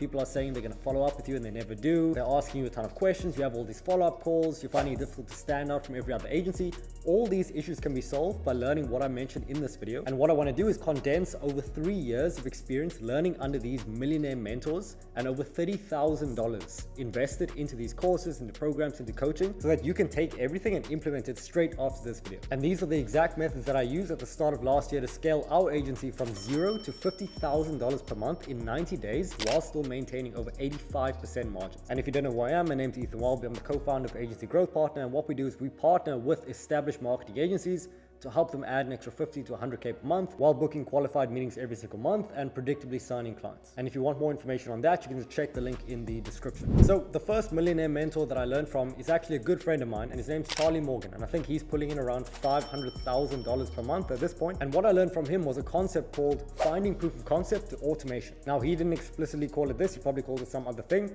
but this is how I remember it. And basically what it means is that you only need to figure something out once, And once you figure it out, it's a matter of scaling it and automating. So the way that I learned this was when Charlie was teaching an outbound method, and I think he was using LinkedIn. And what he told me was, you first need to set KPIs. So what are the targets that you're looking for? Now, KPIs stand for key performance indicators. So for example, on LinkedIn, if you send, let's say 100 messages, you should be getting at least 20 responses. So that means you have a 20% reply rate. And if you don't hit that, it means you're out of KPI. If you do hit that, it means you're in KPI. And if you're in KPI, it means that you can scale up the campaign. So he would take it to the final extent. He would say, if you're getting around a 2% booking rate, so that means if you send 100 messages, you should get at least 2 bookings using this system. And if people followed the system and they didn't get at least 2 bookings from, let's say 100 sent, they're out of KPI and something needs to change. Right? It's that simple. And the change may be something like changing the messaging, changing who you're reaching out to, whatever it takes to get to that KPI, the key performance indicator. But the most important part is that if you are in KPI, it means that you've done the hard work and you can just scale it up. So what Charlie would do is, let's say he was booking at 2%, that is KPI. Instead of testing 1,000 little different things, what he did was, he just said, okay, I'm in KPI, I'm getting a good return, let me just do more of it. So what he would do is he would hire additional setters to use the exact same method at scale. So instead of having one person doing it, he would use 10 people. And because of that, because they're all in KPI, he would get 10 times the return. As opposed to him trying to tweak a little detail and getting 2.5% or 2.7%. And because of this, he was able to book meetings rapidly.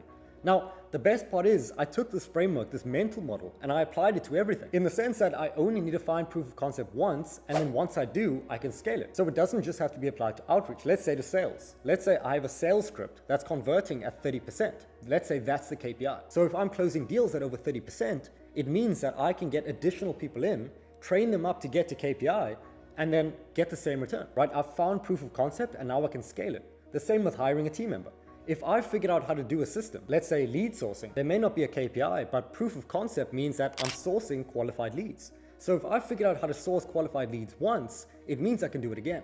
So someone else can just follow my exact system step by step and hypothetically get the exact same return because I found the proof of concept. Now it's just a matter of scaling and automating. And this is exactly what we do in our program right now, is that we share all the systems that's been working, the systems that even came from 8 or 9 figure mentors, and we just help our clients to implement it through one-on-one coaching. And if you want to apply for that, it's in the pre-sale stage right now. So there's a few spots available, but you can just check the description and I'll share how you can actually apply for it. Now, the next millionaire mentor that I learned from was Sam Ovens. Now, Sam Ovens was pulling in around $50 million per year at a certain point, and he's the founder of consulting.com and school. And what I learned from Sam was the alchemy of conversion. And pretty much this is how we've structured our entire sales process, and how I've seen thousands and thousands of other people structure their sales process and generate over 9 figures in revenue from that process alone. It's insanely powerful.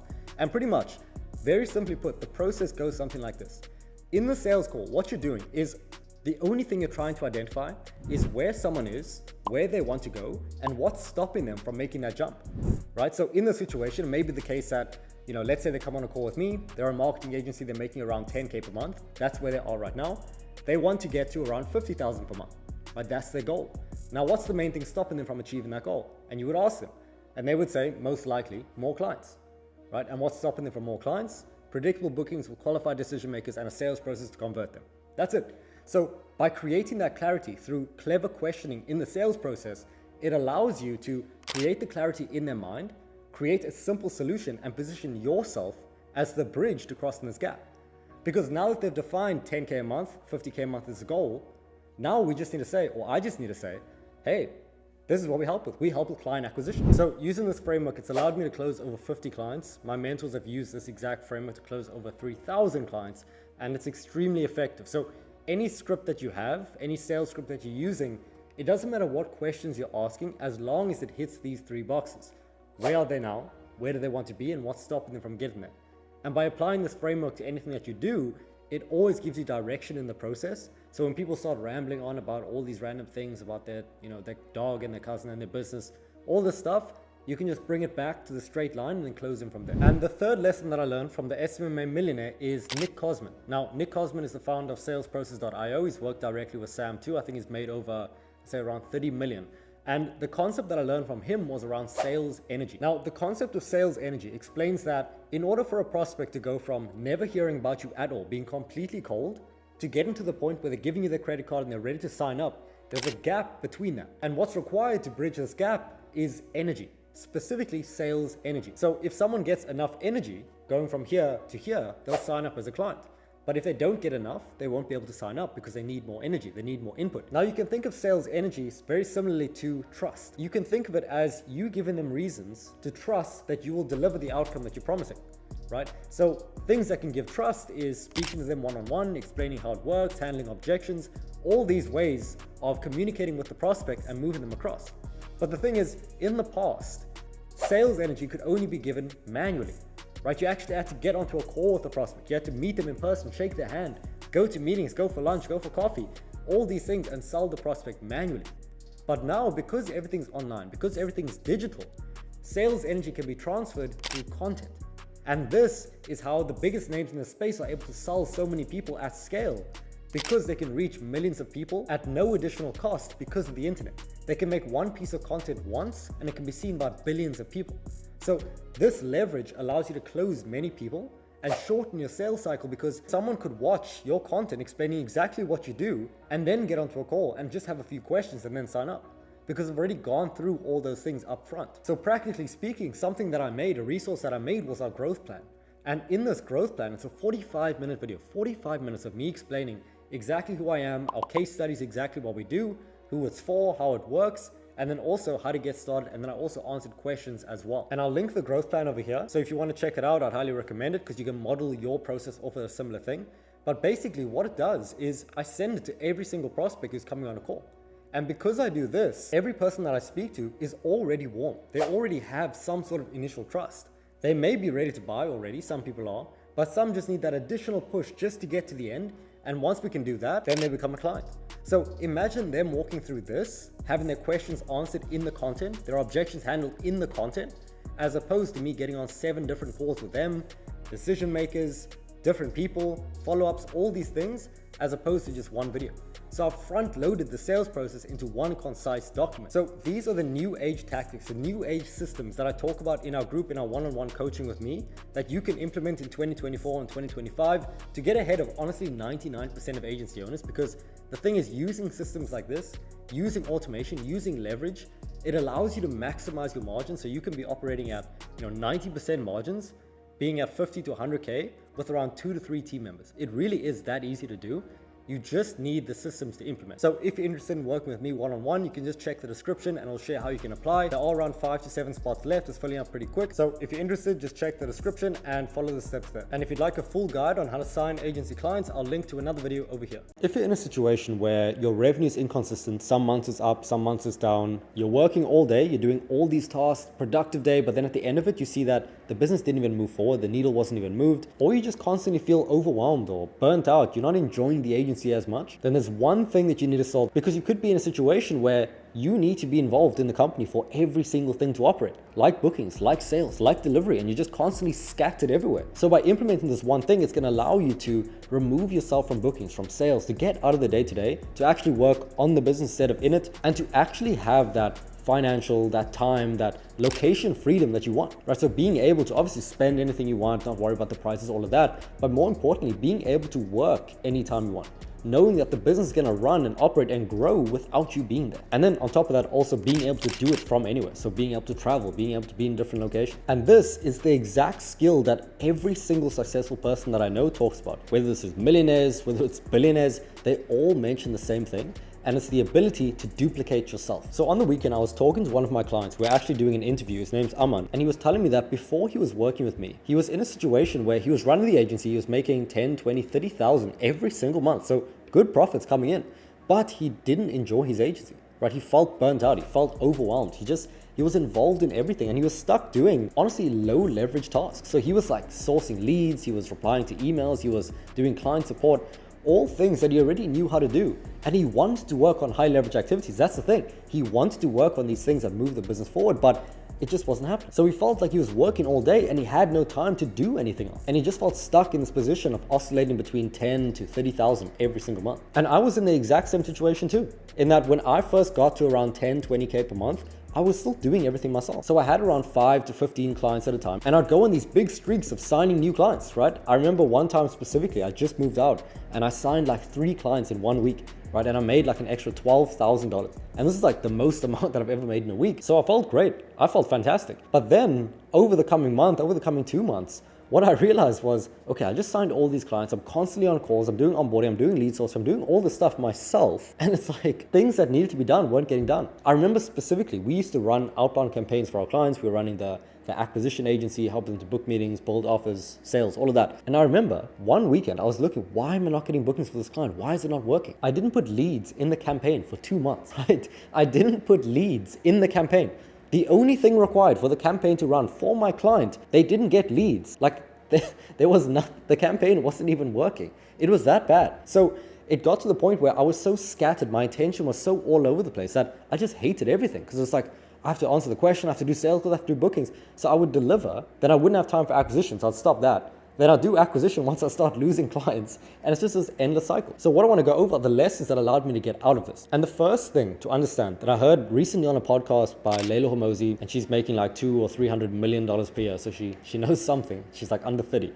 But what she was saying is that one of the biggest beliefs that entrepreneurs have when they first run a company, specifically a small company, is that other people can't duplicate them, right? So the belief is that, you're not able to find someone that can do the things that you're doing. Right? You found out the skill, you figured out how to do it, but man, when you try to give it to someone else, it just doesn't work. They're just not that good. They're just not that smart. So you have to stay in it. So for example, this could be sales calls. It could be booking the meetings. It could be speaking to your clients, delivery, all of these things. If you have the belief, and honestly try and think, do you have the belief that other people can't do what you're doing right now? And I don't mean just one of the tasks, like some basic thing. I mean everything. Because fundamentally, if you want to get out of the day-to-day, you need to get out of the day-to-day. Like, you need to give off every single one of your tasks. So genuinely ask yourself, if you've tried hiring people, why are they not taking care of all your tasks? Right? Why have you not gotten out of every single thing in the business? And that is where the bottleneck of your growth is. Because if you get out of the things you're doing now, you're going to have all this time to focus on the things that move the business forward, like new hires, like new systems, like new sales leaders, all of these things. But because you're in the day-to-day, you can't actually do the things that move the entire company forward. So what I want you to do right now is open up a document, whether that's Google Docs, your notes, whatever, pen and paper. And I want you to note down every single task that you're doing on a weekly basis. So it can be literally anything: replying to clients on Slack, adding leads to the campaign, sending outreach messages on Instagram, sending outreach messages on LinkedIn, following up to leads on LinkedIn, doing sales calls, all of these things. I want you to note down every single one of them, down to the smallest thing, like uploading a call recording for a client, everything. And then what I want you to do is, now that you have this long list, and genuinely take time on this. So spend 30 minutes, an hour, 2 hours, just getting everything out, because by doing this, it's genuinely one of the highest leverage things you could do in the business. So note down every single thing that you're doing, and then ask yourself, if I found a competent person and trained them with an unlimited amount of training to do this, could someone else do this, right? And the point of this exercise is pretty much to identify, why haven't you given these tasks off, right? Because if you have this long list and you ask yourself, can another person on this planet do it? It's like, obviously someone else can do this. So why haven't they done it, right? And what I was saying to my client Aman was that your ability to scale, your ability to grow your agency, is completely dependent on your ability to communicate what's in your head to someone else. And if you can do that, essentially you can delegate your whole business. But this isn't common. Most people are still fully involved. So what's the limitation? What's the bottleneck? It's purely your level of communication of what's in your head to another person. And most people, when they're doing training, when they're doing onboarding, it's all live, they're on calls. And most of the time it doesn't work. So you try telling them everything and then they do it and it doesn't work. It's like, why did they not just listen, right? And then you blame the person, which obviously isn't the case. So what we want to do, and this is the exact process that I took to get out of the day-to-day on my side, was firstly writing everything down. And then what you want to do is, the next time you do that task, I want you to get a tool called Loom, Loom. And what it is a screen recording tool. And all you need to do is, while you're doing the task that you already do, I want you to record your screen while you do it, and then speak over it as you're explaining it to a person. It doesn't have to be perfect. Even if it's just 70% right, and someone else can follow it 70%, it's still better than zero, right? So download the tool, start using it when you're doing one of the tasks on this list, and speak through it as you're doing it. And then what you're gonna do is, as soon as you finish the task and you finish the recording, I want you to put it into a doc and then write down the key steps that you use to do this. And I'll give you an example in a minute. But for example, let's say one of your tasks that you do every single day is sales training, right? And you do it every day and you're wondering, okay, can someone else do this? right? Obviously. So what you would do is, simply put, you would have obviously your Loom video, which explains exactly how to do it, but you'll also have a doc that walks you through how to do it in more of a checklist format. So for example, it's like open up your sales tracker, input yesterday's call recordings, input yesterday's call recording notes. So it's like, how did the call go? Did you close the deal? Did you, whatever. Then it's like, the fourth one is practice objections. So go through your objection list and practice every single possible objection. Okay, number 5, practice pitch. And then just go through it for every single step until it's done. And then at the end of that, that is your document. That is your system. So when you hire another person, they can literally just follow that document step by step. They'll have a quick thing to look at, but they'll also have a video overview of how to do it. So they can just mimic your process for doing it. And what I want you to do for every single thing on your list, they each need one of these resources. And the best part about this is you make it once and you never ever have to make it again. So for example, we hire setters to book appointments for us. And I have a full-on training, exactly how to get onboarded into the company, exactly how to do the actual setting, and exactly how to report and get paid at the end of it every single month. And none of this happens with me. It's literally all in a Google Doc with Loom. So if you can do this for every single thing that's happening in your business, and then you can hire a person to take care of all of these things, and then just make sure they're doing it right. So you just want to review their stuff, once or twice per week, just to make sure they're doing it properly. And then that's it. That is actually all it takes to get out of the day-to-day. And then after that, it's just a matter of doing it more with more people. Like, that is literally it. And it may seem super simple, but I really, really want you to do this, right?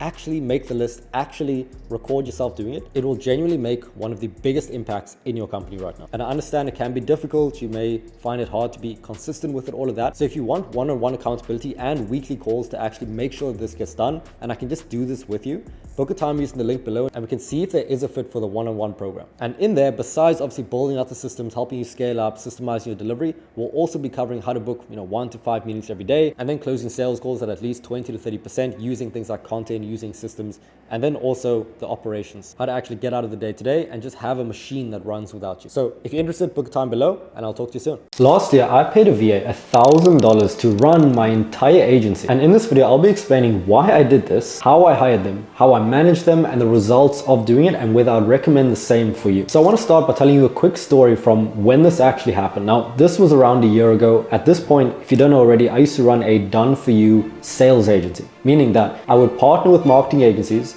I'd build out their offer, build out their booking systems, build out their sales systems, and we did this for over 100 agencies already. So at the time, for context, the only team that we had was myself and my co-founder, and collectively we were managing 15 clients. And at a point, it was up to around 25 clients. Now, if you've ever been in a situation where you have even just 5 clients, even just 10 clients, you'll know exactly what I'm talking about. So at the point, we were managing literally everything. And anyone who's been in the situation, they understand that when you have to do the sales calls, the follow-ups, booking the calls, speaking to prospects, onboarding the client, answering questions, getting results for the clients, sourcing the leads, writing the emails, doing the campaigns, finance, absolutely everything, there's no time in the day. So what it would look like is, just to give you some context, a day in the life is like, wake up, stress. First thing you think about is clients, check your phone. It's like, okay, this client's angry, this one's asking for something, this one needs this thing. Then it's like, okay, first few hours of the day, you do the actual client work. So that means deep work, writing campaigns, testing, all of these things. Lunch, in between that, you're talking to clients, this client needs this thing, you're sending resources, you're going back and forth. Then it's like, okay, after lunch now you have client calls, and you have this every single week, by the way. So you have 3-4 client calls, they're asking for updates, they have questions, they have requests. Then it's like, okay, now you actually have to do some marketing, you have to get the bookings. It's just chaos. And the thing is, it's not like we don't want to work. We would just work all day.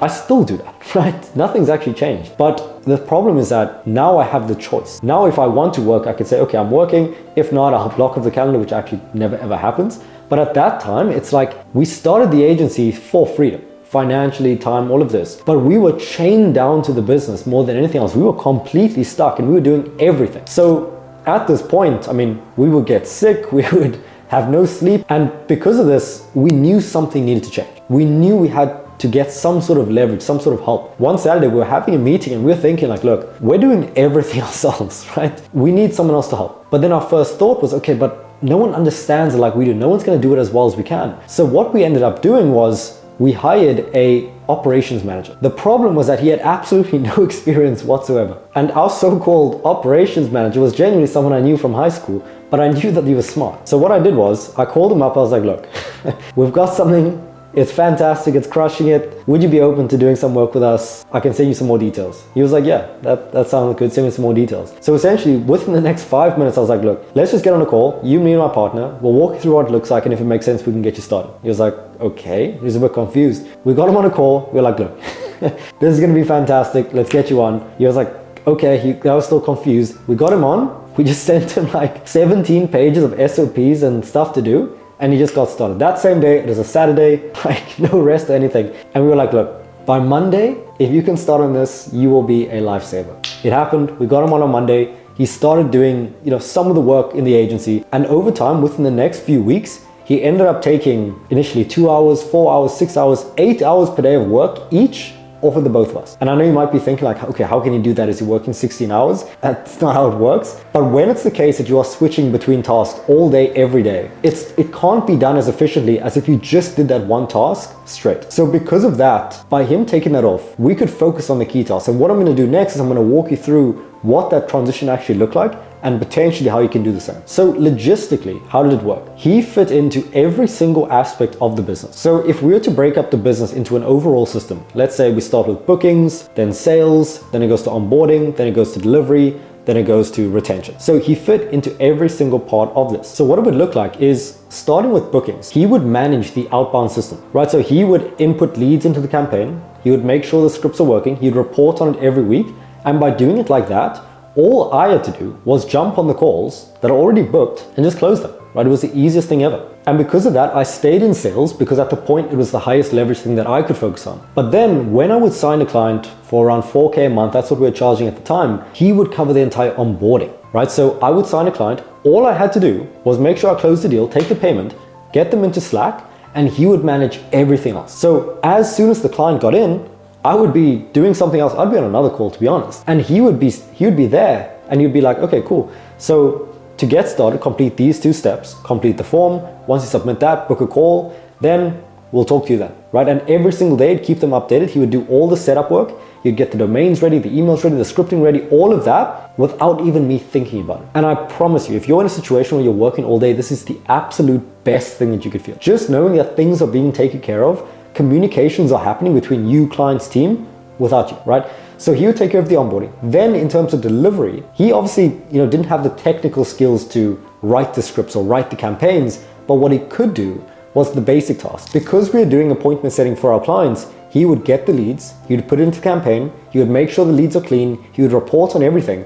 And then what my partner was doing, he focused on his highest leverage point, which was the scripting. So because of that, he could spend more hours of the day doing the things that actually move the needle, that get the results. I was doing that on the sales side of things. And then, the agency just ran so much more smoothly. And that was one of the catalyst points that allowed us to scale from, let's say, around 10 to 15 clients, absolutely hating the agency, all the way to around 30 clients, having an even more systemized delivery. So now the next thing you may be wondering is, okay, how do you actually find someone like this? Because we hired him and he had no experience. So, how are you actually going to do that process for yourself? And what this looks like is by doing this process of hiring someone who had absolutely no experience, it was proof to me of the idea that I had in my head that as long as they can do the work, as long as they have the character, you can train them on the skills. So what it would look like for you is, technically you don't need to find someone with experience. Obviously, if they know, let's say, the agency space or what you're doing, it would help. But in terms of training them, as long as you have clearly documented systems for doing every single one of these tasks, then you'll be good.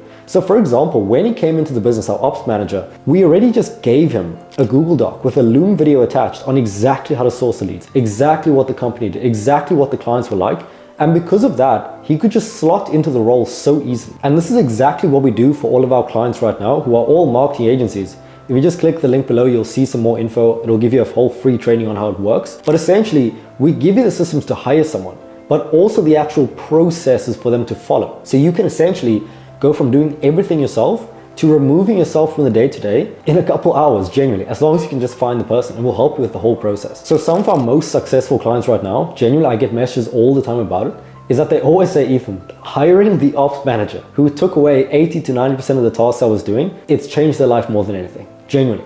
Like, yes, we'll give the systems to add an extra 20K, 50K, 100K, But that alone, just getting your time back, it is life-changing. So let's say you get an ops manager on. How do you actually manage them, right? And simply put, all you want to do is you want to schedule, let's say 3 to 5 calls with them every single week. So let's say 30 minutes on Monday, 30 minutes on Wednesday, 30 minutes on Friday. And on these calls, essentially, you've given them the list of everything you want them to do.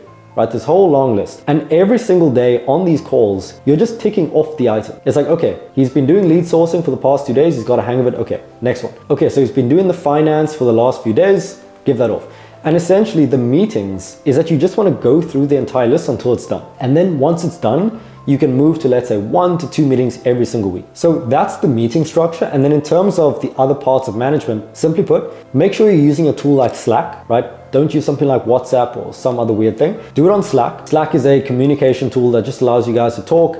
You can have specific channels for specific things like bookings, like sales, all of that. And every day, the key point of management is just make sure they send a daily report of what they've done today, like a long list of everything they did that day, and then also a daily plan. So what they're going to be doing every day. And generally, if you can just wake up, check your phone and see, okay, they've done this, this, and this, right? That's what they've done for today. Wake up in the morning, see, okay, the plan for today is that they're going to be doing all these things. If you can just see that and get a pulse twice per day and have meetings with them, you'll be perfectly fine, right? And that is how you can make the transition from doing everything yourself to having someone else with no prior experience to do this all for you. So to wrap this up, would I recommend it? Absolutely. I think every agency owner who's doing everything themselves right now needs to get out. So if you want more info on that, just click the link below and I'll walk you through the free training on exactly how we can do this. This method is what new billionaires are using to grow their businesses in 2024. And there's people like Warren Buffett, people like Ray Dalio, even up and coming billionaires like Alex Hormozi, Iman Gadzhi, Andrew Tate. They're all using this exact business model to scale incredibly fast. So every big name in the agency space that you know, I've probably spoken to them already. I've even seen the insights into how they operate their businesses, right? People like Charlie Morgan, who's doing around $1 million a month. I've personally made modules in the program that their students are following. So I've seen how they run the business. I'm also a coach now in Iman Gadzhi's Agency Accelerator, and I've seen how they run everything. And then on top of this, I've also built 2 $50K per month agencies, and I'm now building a 7-figure consulting company helping agency owners to apply this new leveraged model to their business. And what this model is called leveraged consulting. Now I want to tell you a quick story from when I was running my agency. And at this point, I already signed my first few clients and I was at around 5 to 20K per month. And the reason that I say that discrepancy is because it varied. Like every single month it would be a different amount. And this is because of all the problems that I was facing at the time. Right? From the outside, I looked pretty successful. I was making around 10 to 20,000 every single month. My old friends from high school, they were all like, man, how are you making this money? How are you living by yourself? How do you have this business? But on the inside, it was a mess. Right? I had inconsistent revenue. Some months it was up, some months it was down. And the reason was that I was involved in every single aspect of the business. I didn't have leverage. So I was there doing lead sourcing. I was there doing outreach. I was there doing sales. I was there doing delivery. I would be doing the client support and honestly, every single thing that needed to be done to run the agency. So I would get a 5 to 10K setup cost. And at this time I was running the appointment setting agency. So I was helping agencies to get more leads by doing outbound systems. So I would charge around 5 to 10K one time, and then $100 per booking. So I was working on a performance basis. And because of this, some months I'd get, let's say 3 clients, I'd make 15,000, I'd be on top of the world. And then I actually have to deliver, right? And this is where the problem was. I had such bad operations. So the more clients I got, the worse results I got because they would come on, I need to onboard them. I'm spending all my time on check-in calls and then I don't even have time to do the delivery. And then it gets to the point where all you're doing every single day is just putting out fires. This is what I was doing, right? And it gets to the point as well where, and this is what most agency owners, they don't talk about, right? The people you see on YouTube, online, everywhere, they don't mention these things, but you actually start to resent your agency. You actually start to hate your clients, right? And that's the worst position to be in. You started this business to give you freedom, to make you money, right? And to work with people you like working with. And now you hate all of it. And that's probably the worst situation you could be in that no one talks about. So it gets to the point where, I don't really believe in the whole burnout thing, but you just feel like you're completely against everything. You just want to stop, to be honest. And I was at the point where my revenue was stagnant. I couldn't actually go above 20,000 per month because I was stuck, right? Whenever I got more clients, results went down. So the change that I made though, was when I found the idea of leveraged consulting. And this is what allowed me to get to the point where even though I started the agency in the beginning to make money, this was my goal, get 10K, 20K, live a great life. But I realized that I started the agency because I wanted freedom, right? So I wanted the financial freedom, but I also wanted the time freedom. So I wanted to be able to choose when I wanted to work, right? It wasn't like I didn't want to work. I just wanted to work on the things that I liked working on, which was things like creating content, managing the team, as opposed to like sourcing leads, all of that. So I wanted the time freedom, the financial freedom, but also the location freedom. So being able to work from anywhere. So by using the leverage consulting model, it allowed me to get to the point where I had this freedom. I had a team taking care of the delivery, the client support, the bookings, the sales, all of that. They were running extremely efficiently. The team was lean, it was small. It wasn't like with 10, 15 employees. The margins were great. They were around 70 to 90%. And the best part is I was working less, but the business grew faster. So as soon as I implemented this new model, we nearly immediately scaled to 50 to 60,000 every single month. So what I want to do is walk you through what this model looks like, how it works, and how you can implement it for yourself. And one thing I want to mention is that this isn't some spin-off of like the agency model that everyone on YouTube is doing, whether it's growth operating, IPGA, whatever these things are. This is probably the most foundational, logical way to run a business in 2024. And this is why people like Alex Omoto, this is why people like Eman, this is why people like Charlie Morgan, who are all making millions per month, are using this exact model. And if you don't want to take my word for it, just take theirs. So let's start with some definitions. What is consulting? Now, Sam Ovens famously said that consulting is simply taking someone from point A to point B, their current situation to their desired situation. So let's say someone's goal is to go from 10K per month to 50K per month. The role of a consultant is to help them make this gap. Now, a very key point is that a consultant doesn't have to just help them make this transformation with informational words. A consultant is an agency, right? So someone doing the work to get them from 10K to 50K. Or it could also be a course. So someone just going through the material and getting the same outcome. It could also be a done with you coaching. So you're giving one-on-one feedback to do that. It doesn't actually matter how you do it. The only thing that matters is that they make the transformation. And if you're doing this, you're a consultant. So in the same way that in the past, where I was helping agencies on a done for you basis, doing all the work for them, writing the campaigns, writing the scripts, sending the messages, and then helping them, sign clients and generate revenue. In the same way that with our program now, where I help agencies one-on-one, it's the same outcome. It's still consulting. Now, leverage is simply using tools that amplify your effort. So in the past, in like the caveman days or whatever, their form of leverage would be tools. So let's say like a spear or something, when they were trying to like hunt an animal. Weird example. But it would be much more effective to use some pointy object than using their hands to like try and hunt a buffalo or whatever. So they use tools to make things more efficient. In the same way that if you want to get from point A to point B location-wise, you take a car. You're not just going to walk. So you use the leverage of the vehicle, the car, to actually help you get there faster. So in the same way, in consulting, where we're helping someone go from point A to point B, by applying leverage, and I'm going to talk about how to do that in a minute, by applying leverage, you can make that transformation faster with less work from you and less work from the client. And in 2024, there's endless amounts of leverage.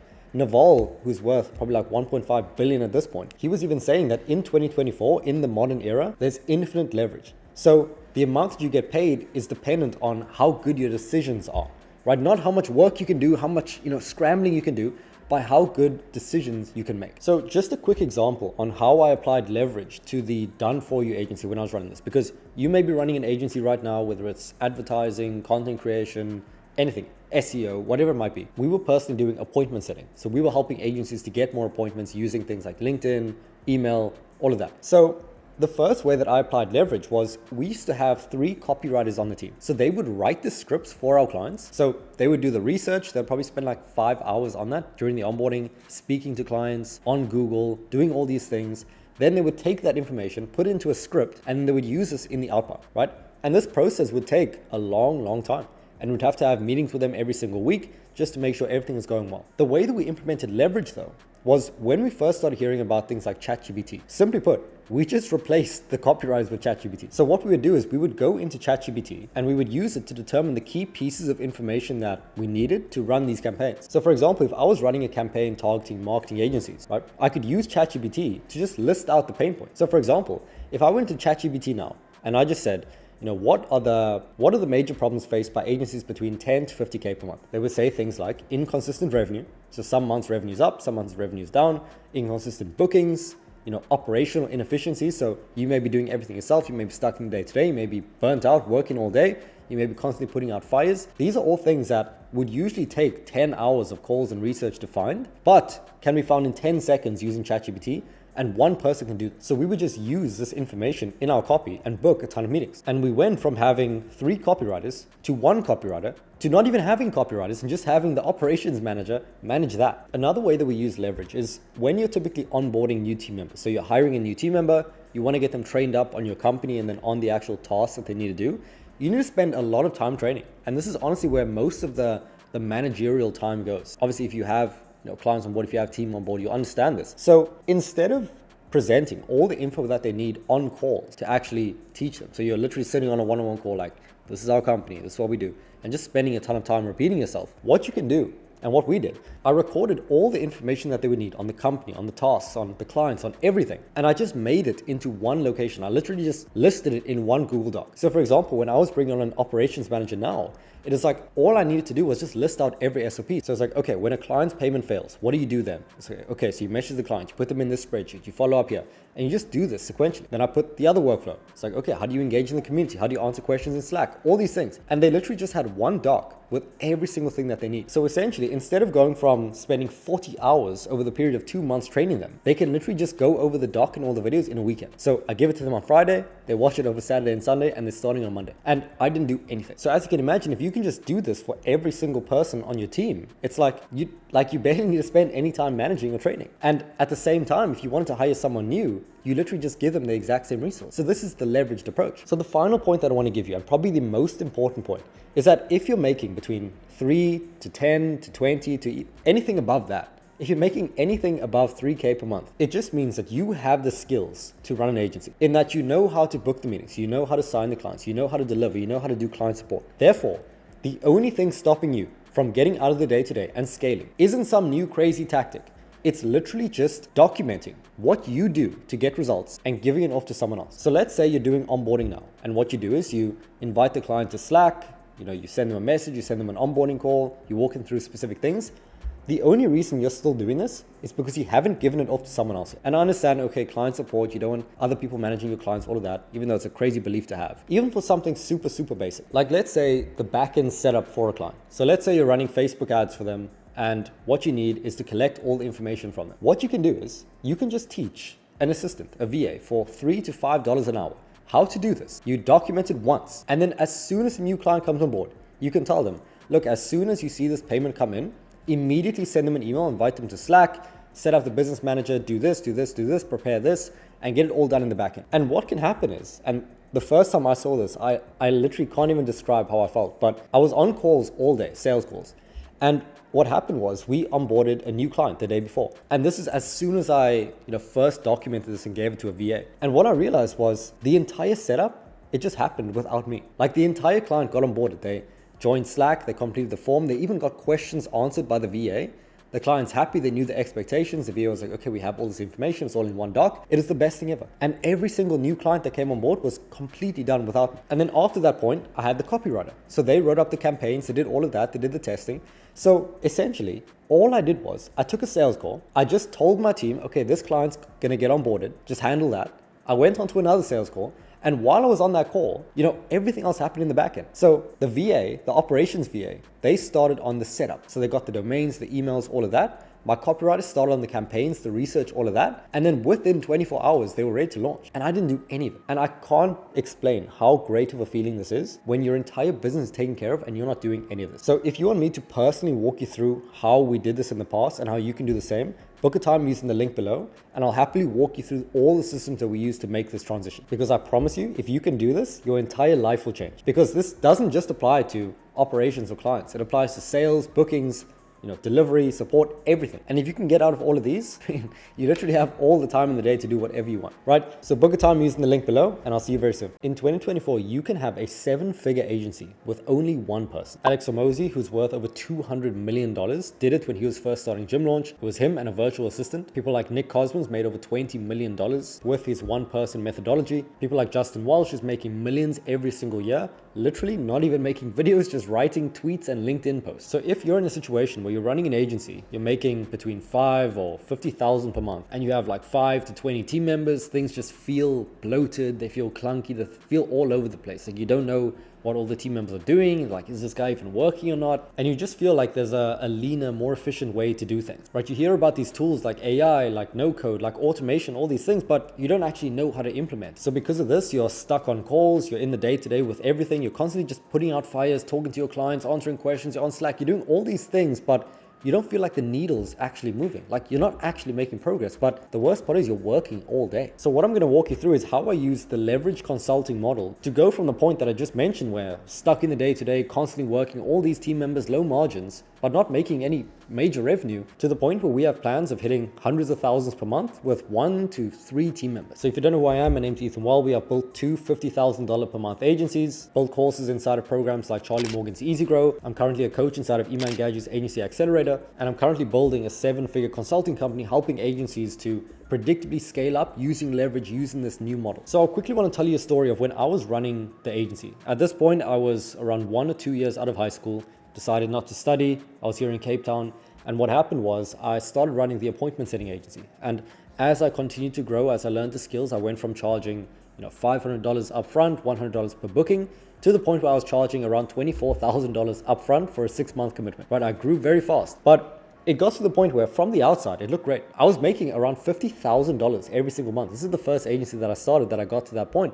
But I was at 50K, profit was great, but I was involved in the day-to-day like crazy, right? I was doing everything in the business, but at the same time, I had a team. I had a team of around 9 people running this business, and I was still involved in everything. So I was like, there has to be something wrong here. Like, why am I working all day if I have a team bigger than all of these other people making 100 times more money, but I had this big team? And it was just clunky. It was like, I don't know if this team members actually checked in today. They didn't send like an online message. They're across the world. They're somewhere in like Philippines. I don't know what they're doing. And it's like, it's just stuff all over the place. And it just felt like I didn't have a grip on things. Like I just didn't know what was happening all the time. So why was I paying like $7,000 every single month in expenses for team members when I didn't even know the tangible outcomes of what they were doing, right? And the worst part is we had 9 team members, but we also had 3 or 4, contractors that we work with on like one-time basis. So the entire thing just felt extremely complex. It just felt bloated. And the worst part is with all of this happening with all these team members, the results were worse than ever. But we had clients who were genuinely asking for refunds at the time because the results just weren't there. And it was because we had all these team members, but there wasn't any pure accountability. There wasn't any pure focus for them. So I didn't know what they were doing. The results weren't there, things were being missed, and it was just a constant headache. And at this point, when I was really, really struggling, this is when I came across the idea of leverage. So I actually first heard about this when I was reading a book by billionaire Naval Ravikant, and he was talking about the idea of leverage, in that leverage is using tools that amplify your effort. So probably for the next 30 days, the question I was asking myself every single day, I would genuinely go on walks for like 60 minutes at a time. And I was literally just thinking, how can I apply leverage? How can I apply leverage? And what that looked like was we had all these team members, but they weren't doing much. So the first thing I looked at was, what are the actual things in the business that needed to get done? And I'm going to walk you through in a minute how you can apply this for yourself. So by applying this leverage and applying it to the consulting model that I was doing, which is the done for you agency, I came up with the term of leverage consulting. So by doing this, I got to the point where I had all these team members and I was still working all day, to the point where I had 1 to 3 key team members and the entire business was taken care of, and the results were fantastic because they were using the new age tools, they were using the new tech, they were using the new system. And it got to the point where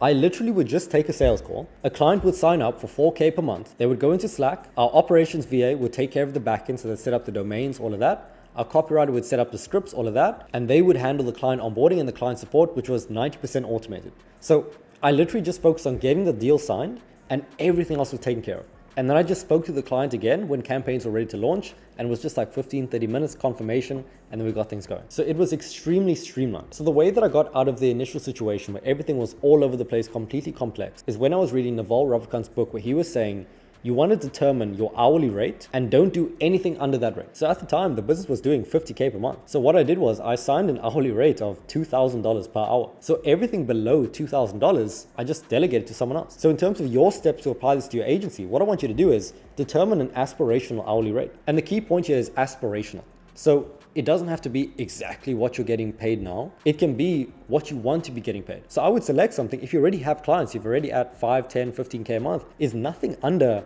$300 per hour. And then from there, anything that's below a $300 per hour task, you delegate. So things like setting up your client, things like an onboarding call with a client, things like answering client questions, things like appointment setting, even things like sales can all be delegated, right? So what you're going to do is you're going to define your hourly rate, then decide you're going to delegate everything under that rate. And then what I want you to do is list out every single thing that you're doing in the business right now in granular detail. So for example, adding more leads to the campaign for clients, right? Answering client questions on Slack or WhatsApp. Like go into every single detail on everything that you've been doing over the past week and write it all down. Then I want you to go through that list and everything under your rate, just make a note to give it off to someone else. And obviously the best hire that you can make from the start is an operational VA, because literally you can just give off everything to them, like genuinely.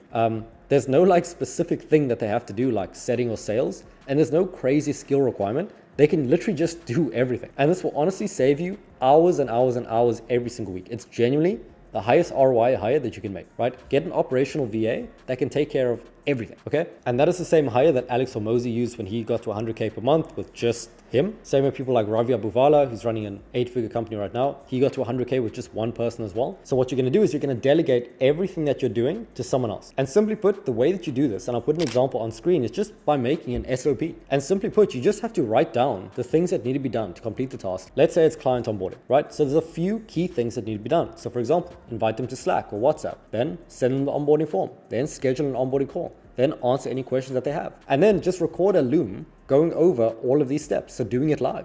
And then if you can do that, you can just give it to someone else. And I want you to do that for every single one of these tasks. And the thing that I was saying to myself that I came up with when I was going for these walks every day and just figuring out what can I delegate, is that I already knew how to do the tasks. I got to 10K by myself, right? Which meant I knew how to sell, I knew how to book meetings, I knew how to deliver, I knew how to do client support. Beyond 10K, it's not about working more.